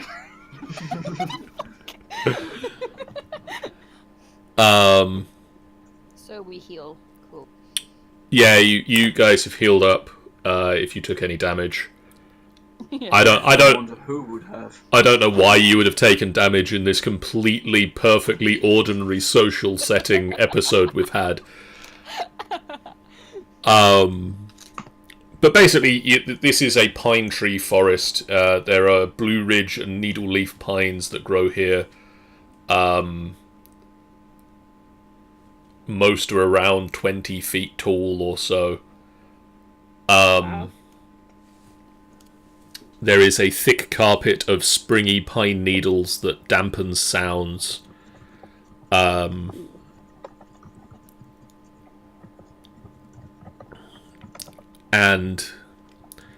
as you make your way into the forest, you start to go deeper in, following the path.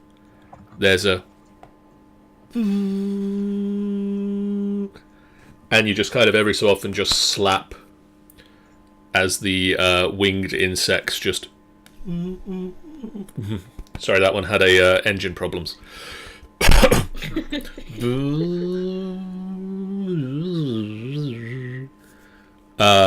Bugs and mosquitoes and stinging insects just fly around the forest. Is there anything to hand that Neff might know about that would keep the bugs away, given how much time she's spent in various forests? Make me a survival check. Survival. Probably not. You know of a thing, but you can't see it here. Oh, okay.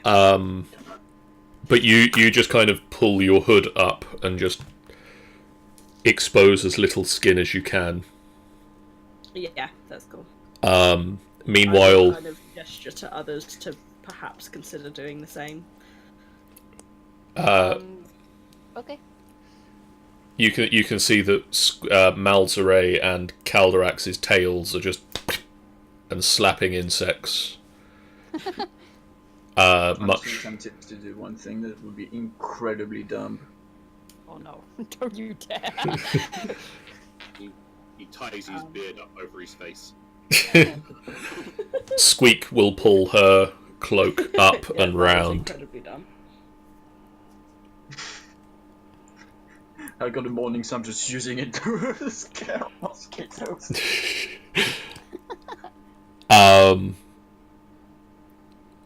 As you're making your way in, you can see smaller trees and shrubs that show signs of having been trampled flat by something. Ooh. And you see the carcasses of deer and boar strewn about in the pine needles, badly mauled but uneaten. It's not a good sign. That ain't very good. Make me a nature check, anybody who wishes to. I will give it a whirl. I will certainly fail. I'll attempt, I won't succeed, Oh, but... Matt. An 11 for me is actually a victory. So everybody but Neferin and Squeak succeeded. Really? Yes. I don't. What was the point of me putting any points into that? It's exactly the same thing as with Gunter. I think it's the things that you put points into is the things you can't do. Yeah, Yeah. for some reason. Things you can't even...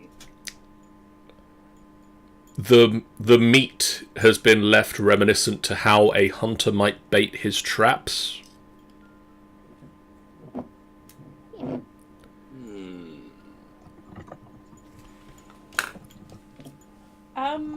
What check would I need to do to look at how fresh it is?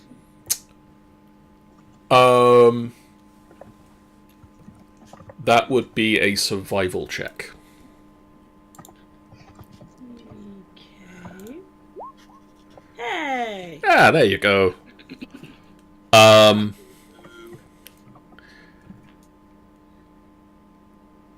It is there's a mix. Obviously, the deer and the boar. There are a number of different full deers and boars here. They've been here, some for about a week, some for a day or so. Oh, okay. I mean, they're pretty fresh, so... They're laid out like a trap. we need to keep an eye out. We could sabotage the trap. Maybe the trap's for us, though. Hence why we should sabotage the trap. Yes, but what if we Sorry, I just realised there was a spider on the ceiling. That was the trap. That was the trap. Why is it up there? That's where spiders live? No, I'm throwing plushies and it's not get away. No, not the plushies! It's the plushie. No, I'm not throwing Shishi. I'll throw Coco instead. Plushies, attack! I missed everyone. Oh well. Anyway. Oh, sorry, carry on. Anyways, yeah, traps. we'll At the control it. mention of traps, can I perceive anything like particular areas that might have been set up for falling into, or such goodness as that? Just off the road, you can see a shallow 40-foot across pit that is about 15 feet deep at the lowest point. I mean, that's not particularly shallow. It could be like a 40-foot pit. There is a 1 foot high ridge of displaced earth and loose stones that encircle the depression.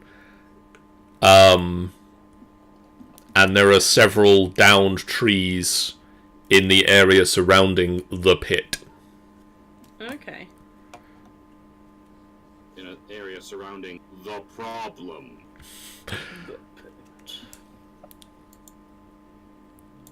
Okay. So, are we able to just avoid these, or do we need to dismantle them? Or... You can avoid it if you wish.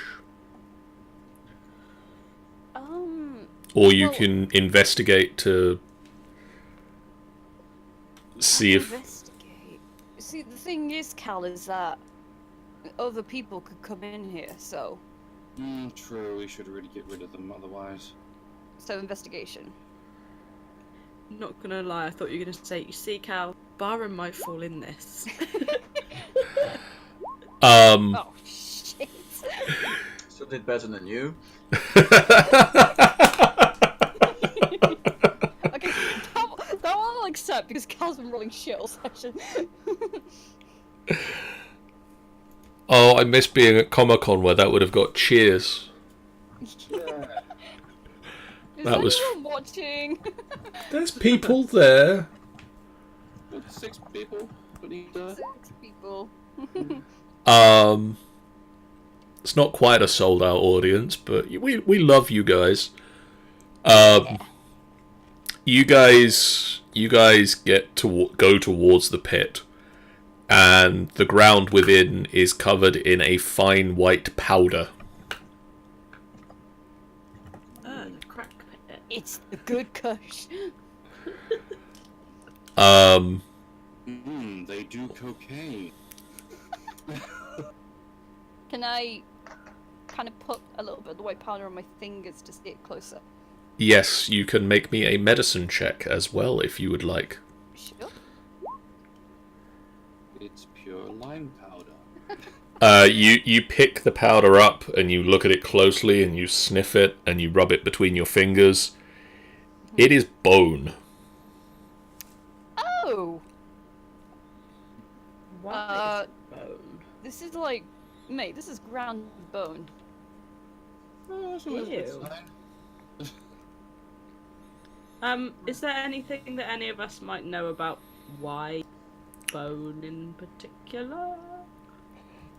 You guys can make me a nature check with advantage. We can.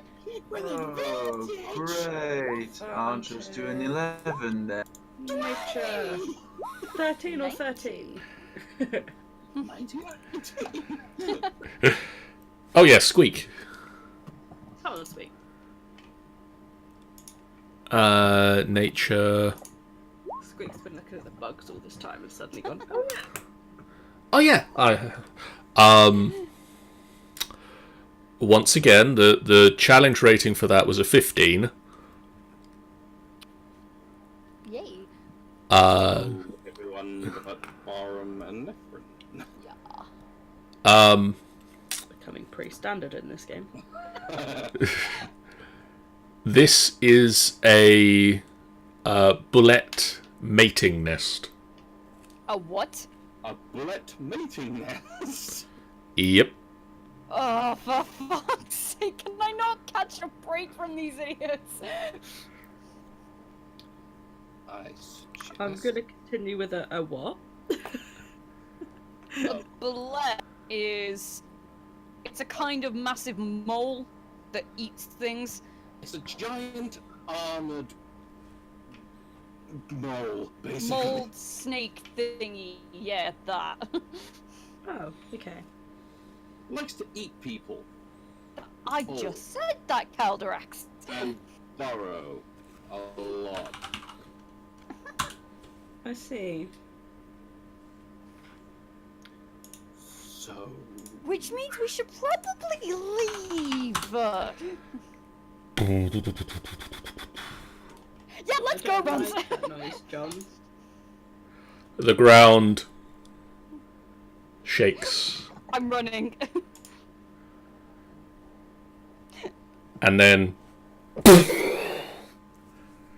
explodes upwards, and you'll have to bear with me as I describe this slightly slowly and grab the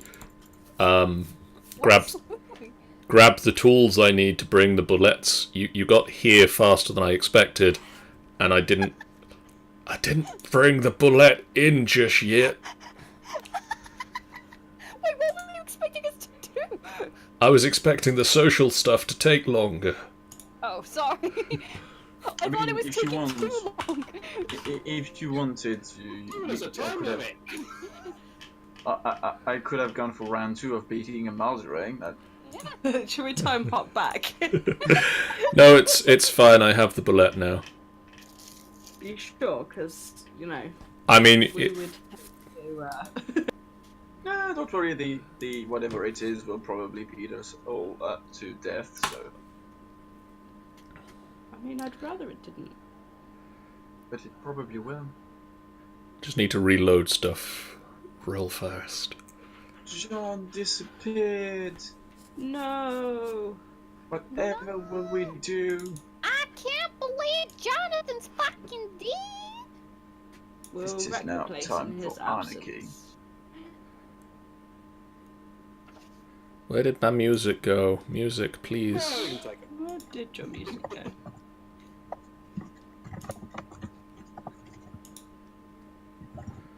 Actually, I suppose technically that we should be getting this music. No, Spider, don't crawl back! No, don't worry, Lufus, I went through you today. Don't crawl back over, go away! Be gone, rot! There is an explosion. Pew! Pew pew. And a bullet bellows as it emerges from the hole in the ground. And I would like you guys to roll me initiatives, please. Oh my god, Kiri is just laughing from a distance right now. Question: horses not there, I assume. No, you've got your horses. Forest. Yes. Okay. Wow, this guy didn't want to roll well. He really apparently didn't. I thought I would be the worst, but no. Yay, squeak.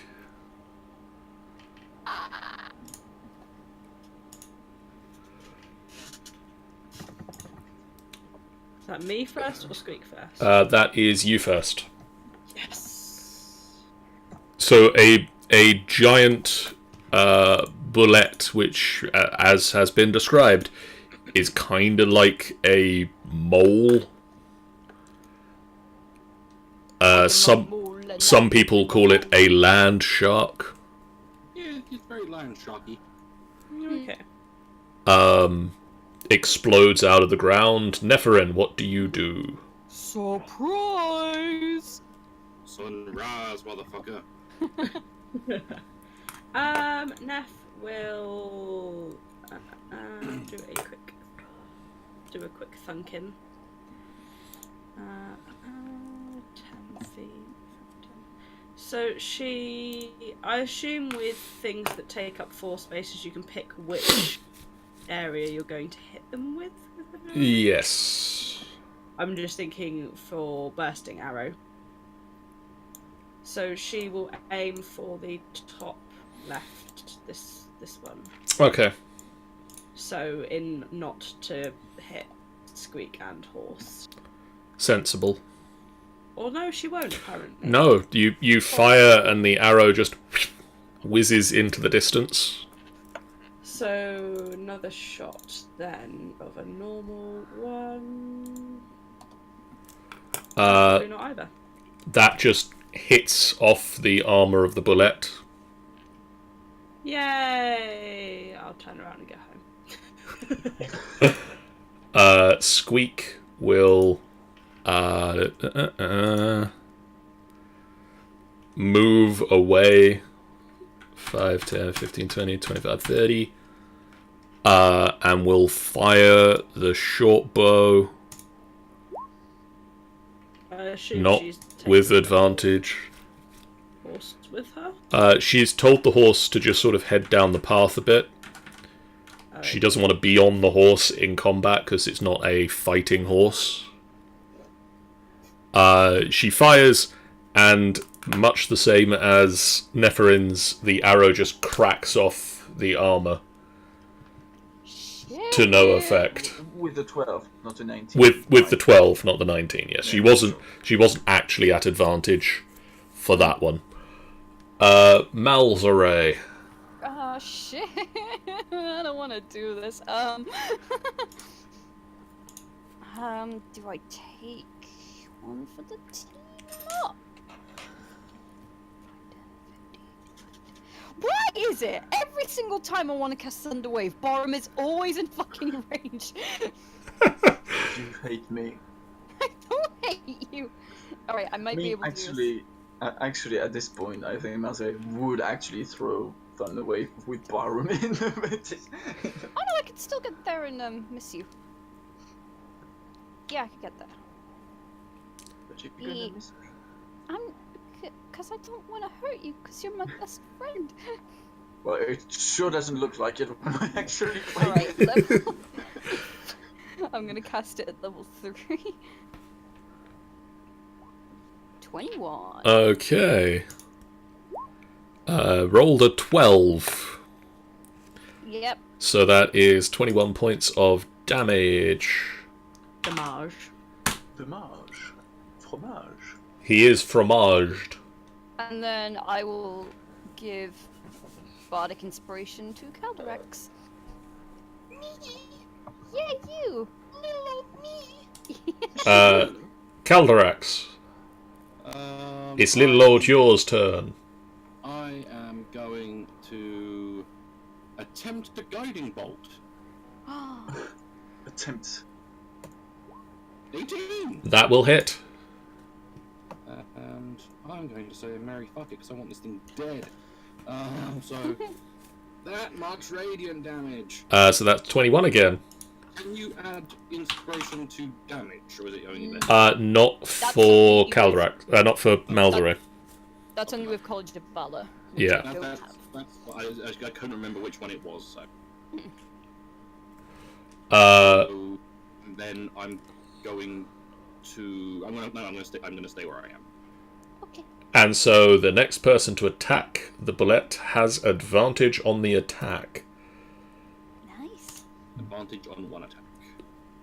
Barum. Look who's next.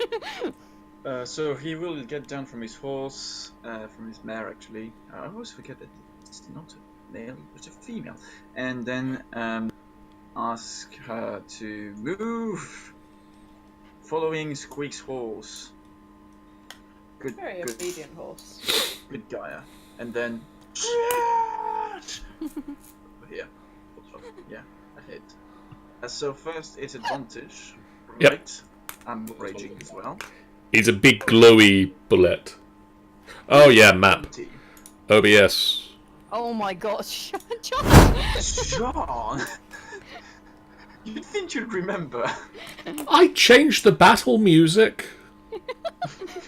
Yes, but not the map. How many times? John, every time. Says Danny. It's not every time. It's only occasionally. Only 90% of the time. It's still most of the time. It's some of the time. That 20 does hit, yes. Well. So did you want 11 or 11? I'm gonna stick with 11, unfortunately. Okay. Why unfortunately? Then I'm going to try and attempt to hug it, not at advantage.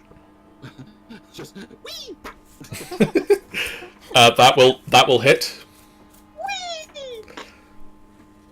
So you bury your spikes into it somehow.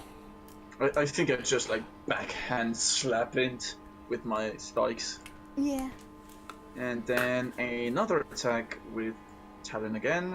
Oh, 16. Jesus. That just slides neatly across its armor. So that doesn't hit. That does not hit, unfortunately. Okay, we know its armor is more than 16. And it will turn Barham at you Yes. and attempt. I thought you were about to say it will turn Borum to Malzere. It looks at the tasty tiefling in the distance. Oh, you call me tasty, thank you. To be honest, he's already facing your direction on the picture. And looks at the dwarf covered in tea and cake crumbs. He would have fucking washed. Either. I mean, he did get drenched by Yeah. throwing Malzerain into the No, thingy. true. So he attempts to bite down on the dwarf and rolls a 21 to hit. That hits. So that's 36 points of piercing damage, halved to 18. That does a lot of damage to me, but I'm still alive. And I'm still doing science. Neferin. Hi. I can't do bursting arrow anymore, so let's not do that. I'm just gonna go for a normal longbow shot. Or not. Let's have another go, shall we? Come on. No. Oh, for fuck's sake.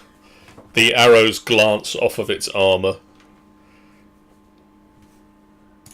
And 16 wasn't a bad hit, actually. No. Let's give Squeak a go. It's a big armored bastard. That's the bullet. Let's not give the bullet another go. Squeak fires the short bow and just about hits it. Rolls a 13. Not 13, that's a 14, John. Those are numbers. 14 plus 9 is 23. Yes.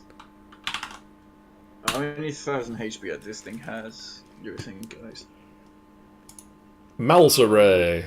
Me. He has, like, he's got a lot, but not tons. I don't think it's in the hundreds, I don't think.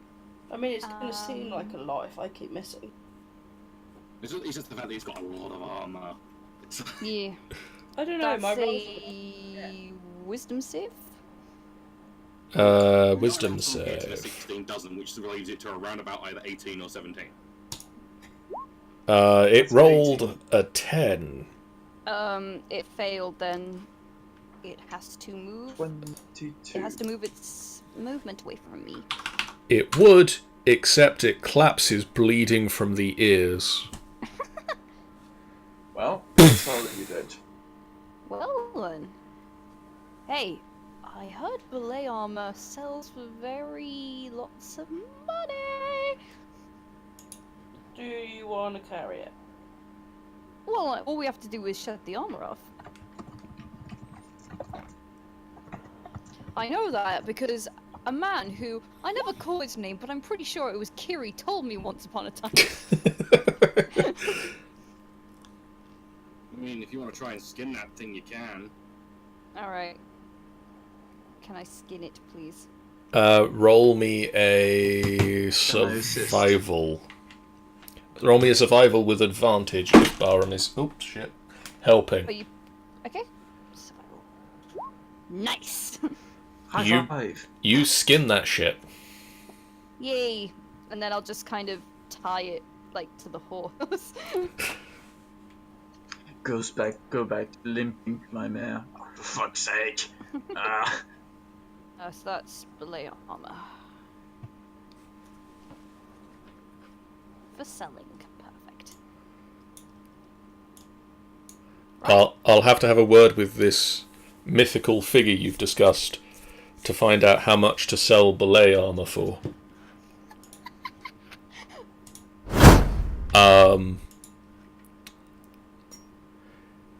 You can also spend a little bit of time rooting through the rotting carcasses and bones and manage to find amongst the belays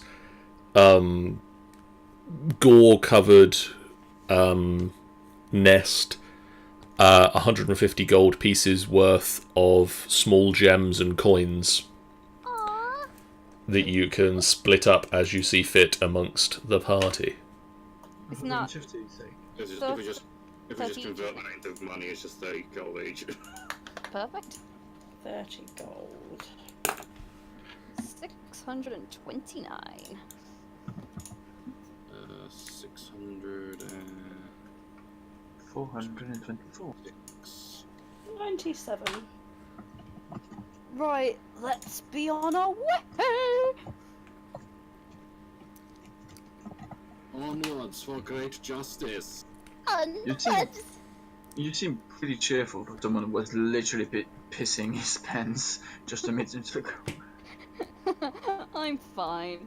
I've only just gone and used both of my 3rd level spells. Yeah, I just lost.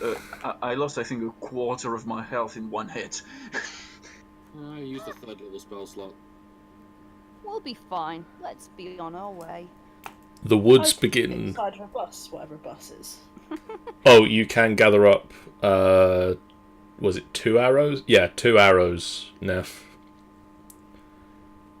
And Squeak actually gets 1 back. Nice. Can the spider please leave me the fuck alone? But it wants to hug. No, I don't want to hug it. I'll crush it to death. No. Oh, the spidey. The woods begin to deepen, trees growing closer together in a chaotic jumble of branch and leaf. It seems that you are getting close now. You've gone about 10 miles. The boundary of the rimwood and the midwood must be near. But one tree looks much like any other, and numerous tracks and paths wind from the Moonsea Ride in either direction. Oh. So, which way do we go? That We were told to keep on the path until the trees change into like birches and ashes. Well, but why can't we do the Little Red Riding Hood method, where we just go off the path and appreciate the beauty instead? You want to go get lost? Fine. I'm joking. Neff will ask Squeak to repeat what the lady said. and Squeak repeats perfectly. Squeak repeats perfectly.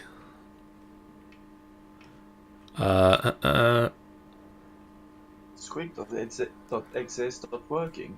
Please reboot. To find the path, take the road called the Moonsea Ride south from Hillsfar into Cormanthor. You'll pass through the Rimwood and recognise the beginnings of the Midwood when you see white ash and beech trees mixed in among the pines. Look for a path branching east off the Moonsea Ride near the border of the Midwood, and you'll find your trail. So east. Scares me how she does that so well. It scares me how she does that so well.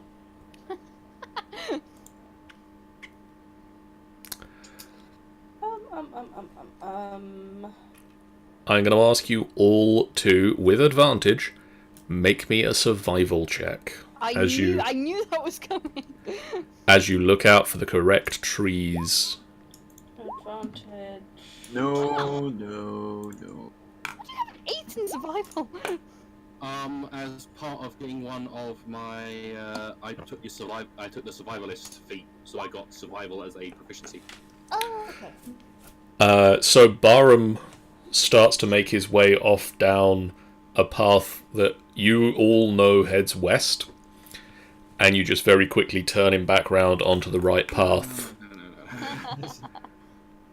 Imagine at this point he's on foot, and like Cal just kind of trots up beside him and just turns his head, so the rest of him kind of follows back. But the rest of you spot the white ashes and beech trees, and you find the correct path, and you head off the path in the right direction, eastward. Let's go. The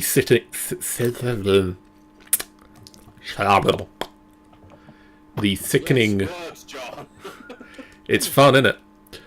The thickening tree canopy fills the forest below with shifting shadows as you plunge into the midwood. The path winds back and forth upon itself in an easily lost tangle. The cluster of briars and nettles overgrow the trails and threaten to choke the life from the smaller trees. Oh, Lovely.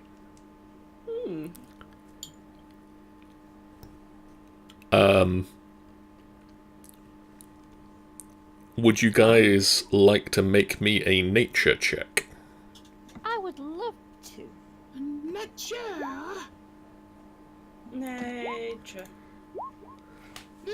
No. What about Squeak? Did Squeak make one? 1 moment. Squeak is still at advantage. Why does that sound bitter? Squeak does make one. The difficulty of this check was 12. Oh. Oh yay, so it was just not me again.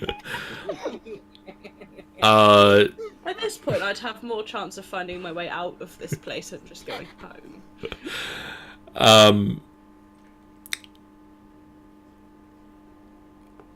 Oh god.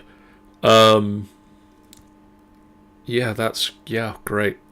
So everybody but Nephirin realizes that the brambles and thickets are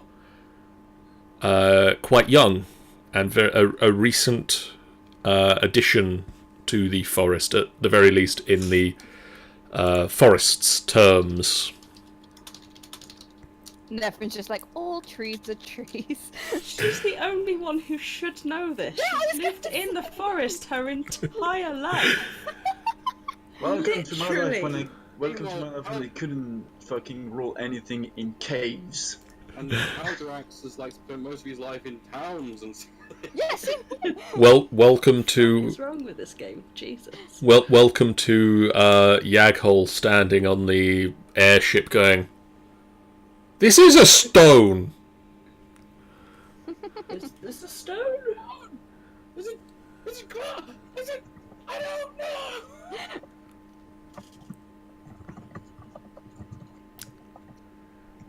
Oh, recent brambles, you say? Uh-huh. Yes. Oh yeah, so they are recent. Now I'm aware of it. Yeah, you are now aware of that.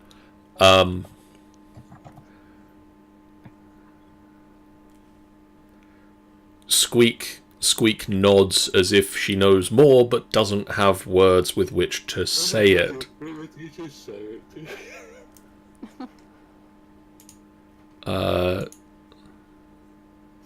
Is there time for her to write it down?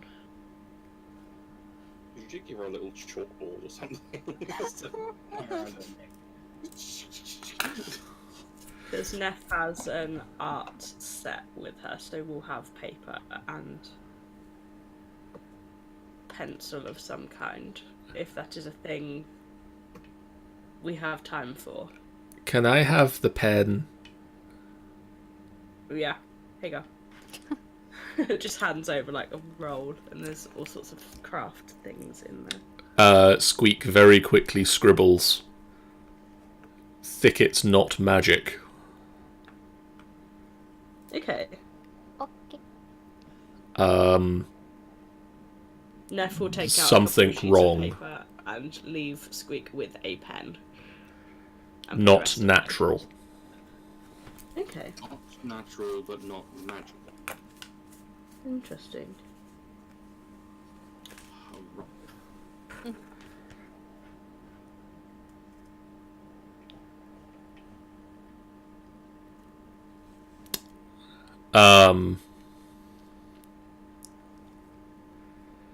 The path in front of you is overgrown with a solid mass of wicked-looking thorns and brambles blocking the way. On the far side of the thicket you can see the path widen to a shadowy clearing with a single large elm at the centre. The undergrowth on either side of the path is a hopeless tangle and even less appealing than forging ahead. Wonderful. Okay. So there's this bit in the way over the path in front of us for now then? Yes. And is this the path we have to go down, or is this where... Yes. There is literally the one path. So...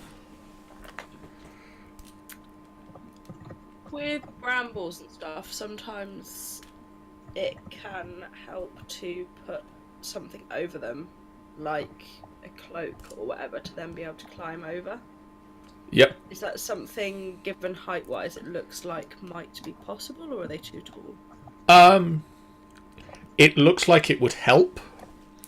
It won't completely negate the brambles, but it will give you an advantage on the roll you need to push through them. Okay. So Neff will sacrifice the black robe that she has for this task. I don't know why I'm still on combat music, actually. Let's, Because we're in combat with a bush. I mean, it is deadly combat with this bush. We'll go back to some... Light. We'll go back to some nice ambient music. Light is the fucking thing you can do with fucking... Light is the thing you can do with non-magical plants. So, Neff, you lay your big, heavy black robe Very carefully. carefully over the thicket. Who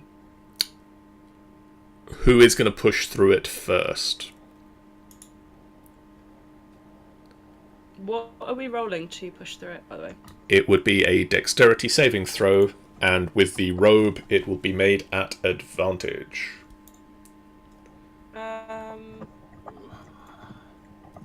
That's a dexterity saving throw. Yes. Fuck it. 10.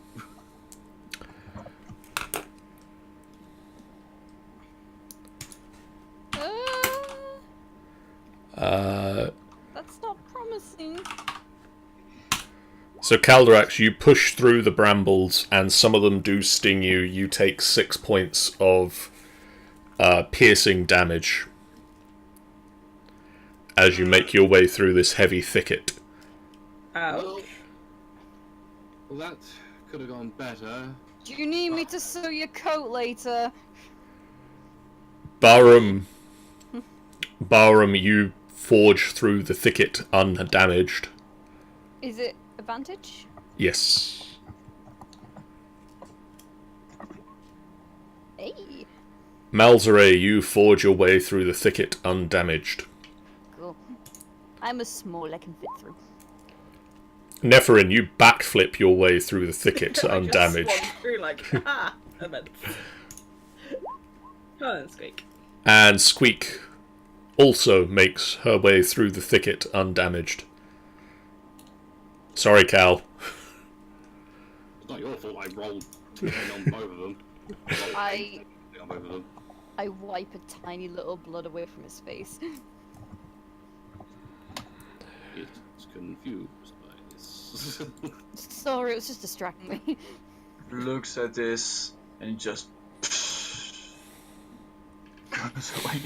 Pretends to not hear. You, Yeah, I'm just distracting. you see in front of you a large elm tree.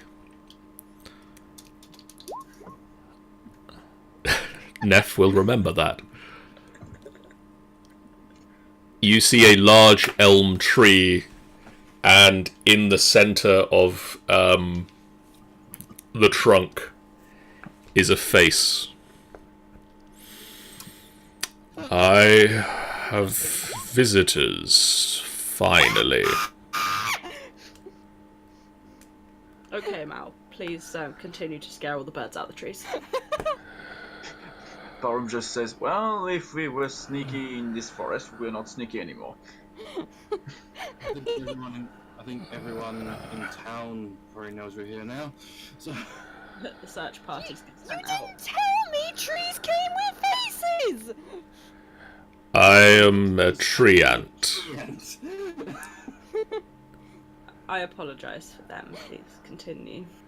My name is Brightleaf. You rootless ignorance wouldn't comprehend what I am doing here. first of all, rude. Second of all, we know why you're here. Did you just call us dumb? And he just takes out his hand axe ready to cut down the tree.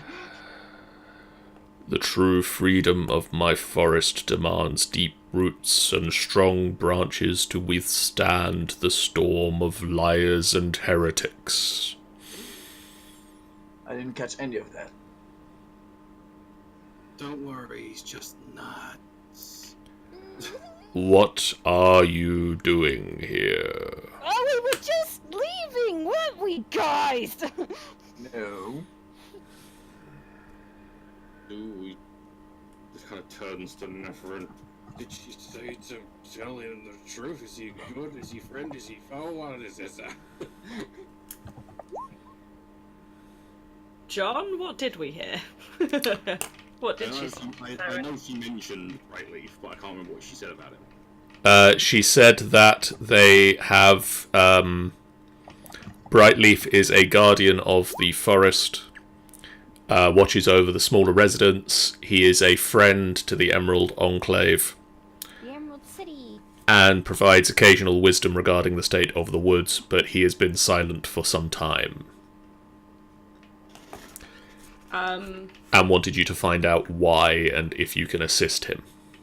Okay, so Neff will approach just a little bit closer, and just say, Stay where you are.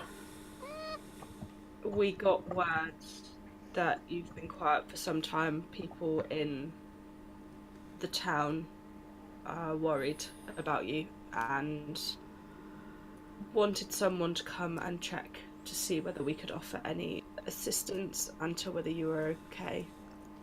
Of course Brightleaf is okay. None. Brightleaf always speak about himself in the third person. Yes. Well then, that's a little weird. You can forgive them for worrying. I care not for the people outside of my woods. Yeah, well, they don't particularly care for you either, mate, so...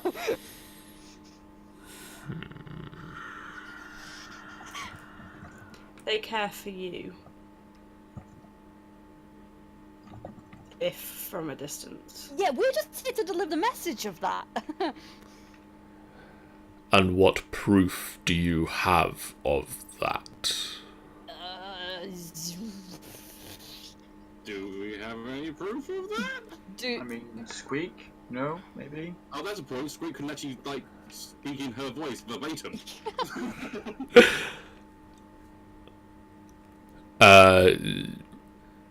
What I said earlier about Neff picking up offerings, potentially, did Neff find anything to give? We shall say yes. I don't know what that is. Bear with me a moment.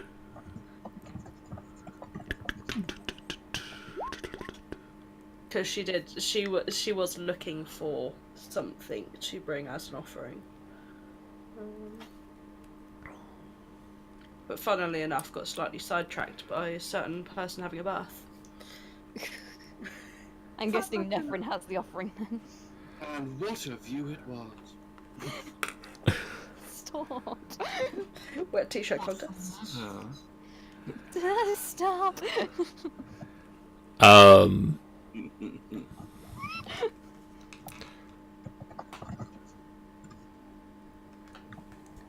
You just have a gift. Okay. It doesn't specify anything that would be overly given or taken by him, so... Okay, yeah, that's fine. So, I guess Squeak will sort of say a little bit, and then Neff will kind of add in, and they sent us with an offering to give to you. That is fine, but Cormanthor is perfectly healthy at the moment. There is nothing wrong with the woods. Hold on. I don't see why... That was an advantage, I shouldn't have done that. Hang on, I'll do it again. Where's insight gone? I've lost insight. 18.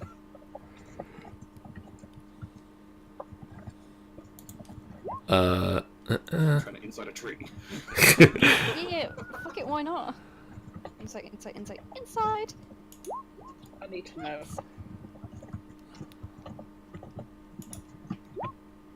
Oh, damn it.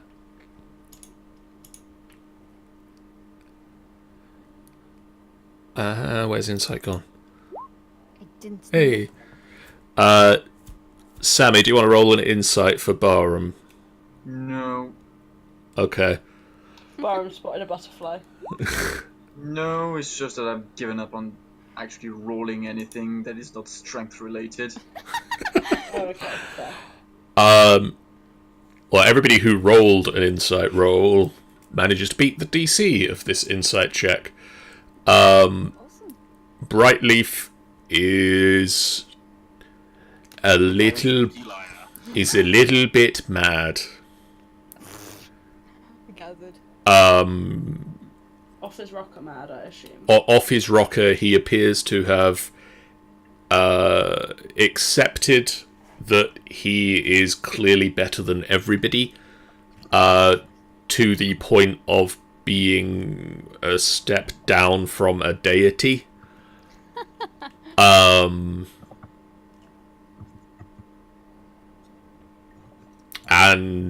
is trying to prove that he is... he fully believes the words that he is saying, that there is nothing wrong in the forest. I just imagine that everyone who did an insight just kind of looked at each other like, is he mad? Is he crazy? Would you guys all like to make me perception checks as well, please? Yeah. Perception. Ow. I'll continue with my 23s. So Barham and Malzere just start their slapping fight again. Why? Because you rolled a 5 and a 3.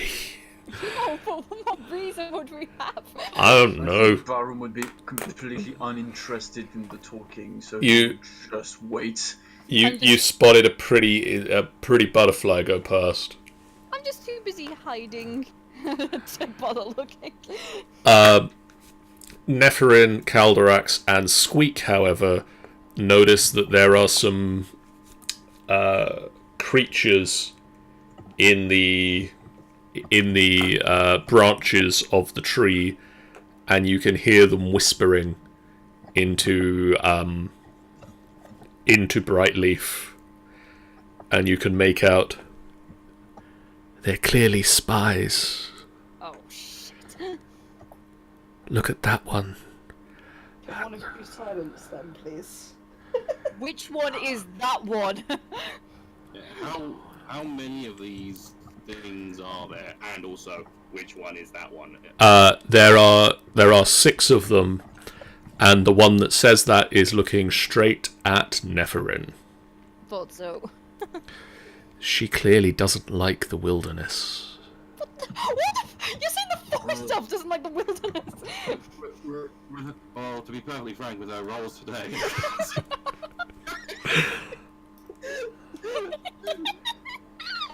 I mean, quite frankly, I've passed through the forest actually untouched so far. So, What do these things look like? Can we see what they look like? Do we know what they look like? Or are they like too high up? They look like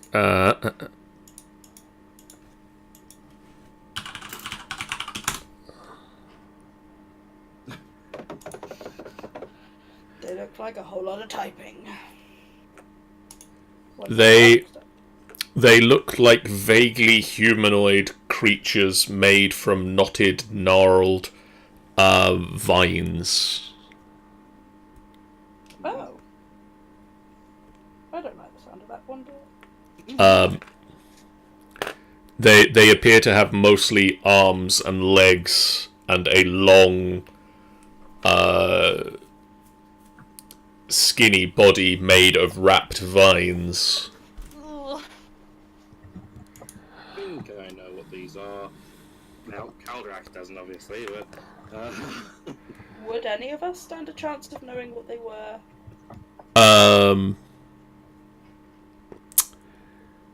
Neff, you will probably know that these are vine blights. Oh, okay. Would she know that they might be contributing to madness? Yes. She will nudge Cal, and probably by proxy will Squeak would overhear it at least, and sort of gesture very quietly as to what they are, and that they won't be helping the situation.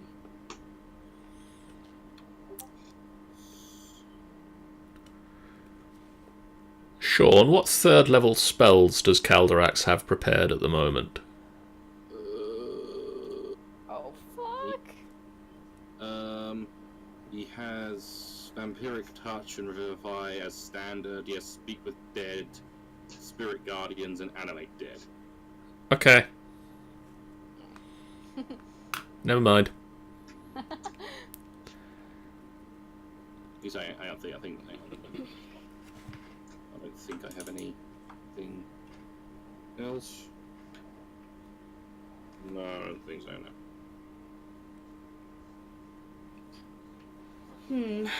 I'm pretty sure I don't have anything much here that would be of help. Yeah. I really should have prepared Mass Healing Word. That's a given, I should have had that prepared. But you didn't. Yeah, I know, but yeah. For another day, hopefully. Got tongues, got magic circle, got life transference, feign death. So, the question is, out of character, what are we doing? Not much we can do unless you guys want to take pot shots at the vine blights. I don't want to do that. Oh wait, hang on. I might be able to do something. Oh wait, no, I can't because I used all my level 3 spells. Fuck. Oh wait. Oh no, I can do something, kind of. Sort of. If you guys want to take care of the things, I could cast Enthrall to like distract the tree, and then you guys could like shoot at him, and we'll just have a nice conversation. Because I've just realised, like, I've had this spell as part of being a tiefling, and I've just never used it. So essentially, we need to rid him of these fine. Yeah, fuck it, things let's do for that. him. There we go. Okay, I need to find out if I've got any Immunity Do I have a character sheet for Brightleaf?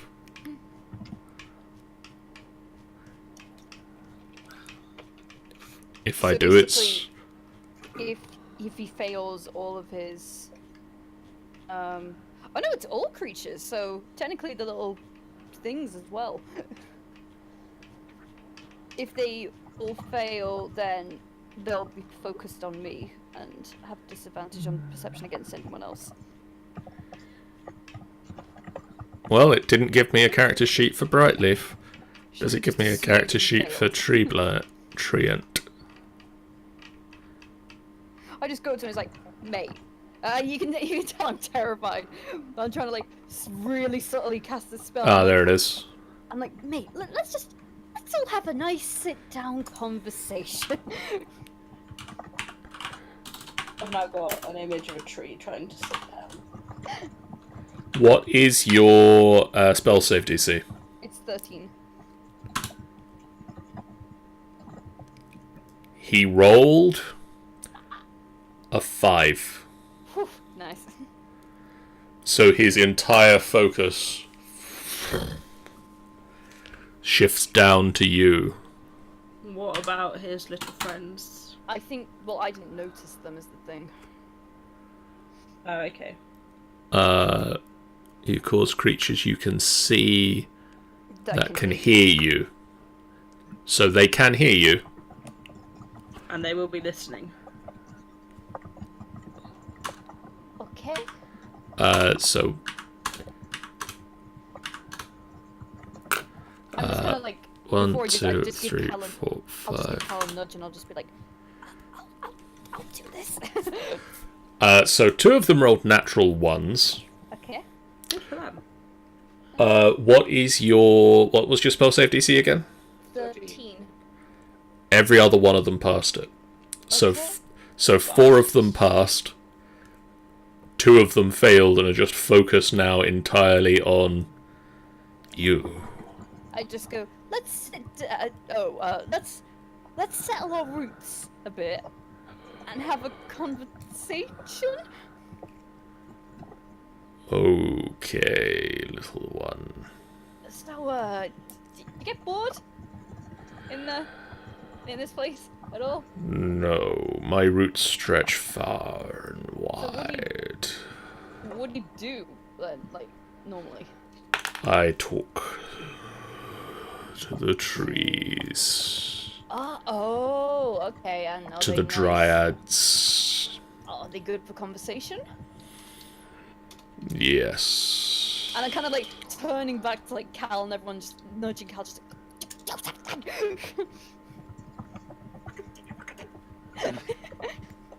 We're gonna attack these blights while he's distracting them, or... Squeak will draw bow and aim up at one of them. yeah, just letting you know, you guys have a minute before this wears off. Yeah, that's cool. Yeah, I will prepare magics. Sacamagique. Magique. Shh, Teeny, it's a secret. Yeah, trash. Squeak knocks an arrow, pulls it back. Yes. Yep. Yes. Fire. Hits target. Nice. Doesn't kill it in a single hit. Oh, what? Does she get a second shot? Squeak does not. Okay. So Neff will follow suit. Yeah. I'm just still like talking. That will hit. That is aimed at the same one. Okay. That will bring it down. I just love the thought of this little thing like screaming, and he's like, "What was that noise?" And I was like, "Just the wind." It was the wind. It's fine. It's been blustery out. Don't worry about it. And so we'll get a second shot in at another one that isn't enthralled in the conversation. That will also hit. That will deal it damage, but won't kill that one. Cool. Cal. I think I need to do. I am going to guiding bolt one of the ones that haven't been hit. Okay, that hits. And I'm going to do that. 15 damage. So that will hit one, and it's damaged, but not dead. Damn it. That's all I can do. So, Baron Nobody told me that they were doing anything, so I can't. would have noticed that we are. He would I have. noticed them, so can't see them. Update, by the way, the spider's dead. What's dead? Sorry. The spider's dead. I just killed it. It was gonna crawl onto my wolf poster, and I'm like, don't touch my wolf. I will say is the one that I just hit is now glowing, so Yes. you would see that one. But at this point, I'm gonna call a close to this session. We will come back to this surprise combat against the Vine Blights and the Treant at the start of next week's episode. Okay. Because it is getting late and I wish to get some sleep tonight because Comic-Con tiredness is real. Yeah. You guys in the chat, thank you so much for hanging out with us tonight. If you haven't done so already, there's a follow button down below which lets you guys know when we go live. I will be back on Friday with a game, probably. A game, I don't know what. On Sunday, we'll be back with more Tomb of Annihilation, as hopefully the group finish off the Fane of the Night Serpent, and we can finally get to... and we can finally get to where you guys were at the MCM panel. And brilliantly, I've noticed I updated the calendar today for Tomb of Annihilation. If you guys do that, the MCM panel day and then the party you have will lead into Torin, Theodas, and Riordan having the dream you had at the previous MCM panel. Jesus Christ. There's a lot of things happening at the same time. Fucking hell. So that might be a thing. Jackbox Party Pack might be happening this Friday. It might do that not next Friday, next Friday can also be Jackbox Party Pack with more time for us to prepare. Stay tuned for news about when Jackbox Party Pack is happening. On Monday, Charlotte and I will be back with Minecraft Mondays, and we'll probably be joined by, at the very least, Michael, possibly even Sean. Maybe me. Now that Game of Thrones is over and MCM has occurred and everybody will be back in their own hometowns, we'll be back with more Minecraft as we need to get Ghast Tears. We need to get Ghast Tears so that we can get a dragon syringe so that we can make a realm of dragons. Yay. Awesome. Next Wednesday we'll be back with more of this as... Squeak, Barham, Calderax, Neferin, and Malzere fight the Vine Blights and hopefully maybe save the Treant. That's the intent. Definitely no. No money back if we fail. And then following that, next Friday, maybe it'll be Jackbox Party Pack, maybe it'll be another game, who knows. And then the Sunday after that, we'll finally be back with Storm King's Thunder as the crew continue to take Lynn, Amala for their own, and maybe liberate a Cloud Giant castle. For now, guys, thank you so much for watching. Hit that follow button on the way out if you haven't done so already. We'll see you guys next time. Bye! Bye. Bye.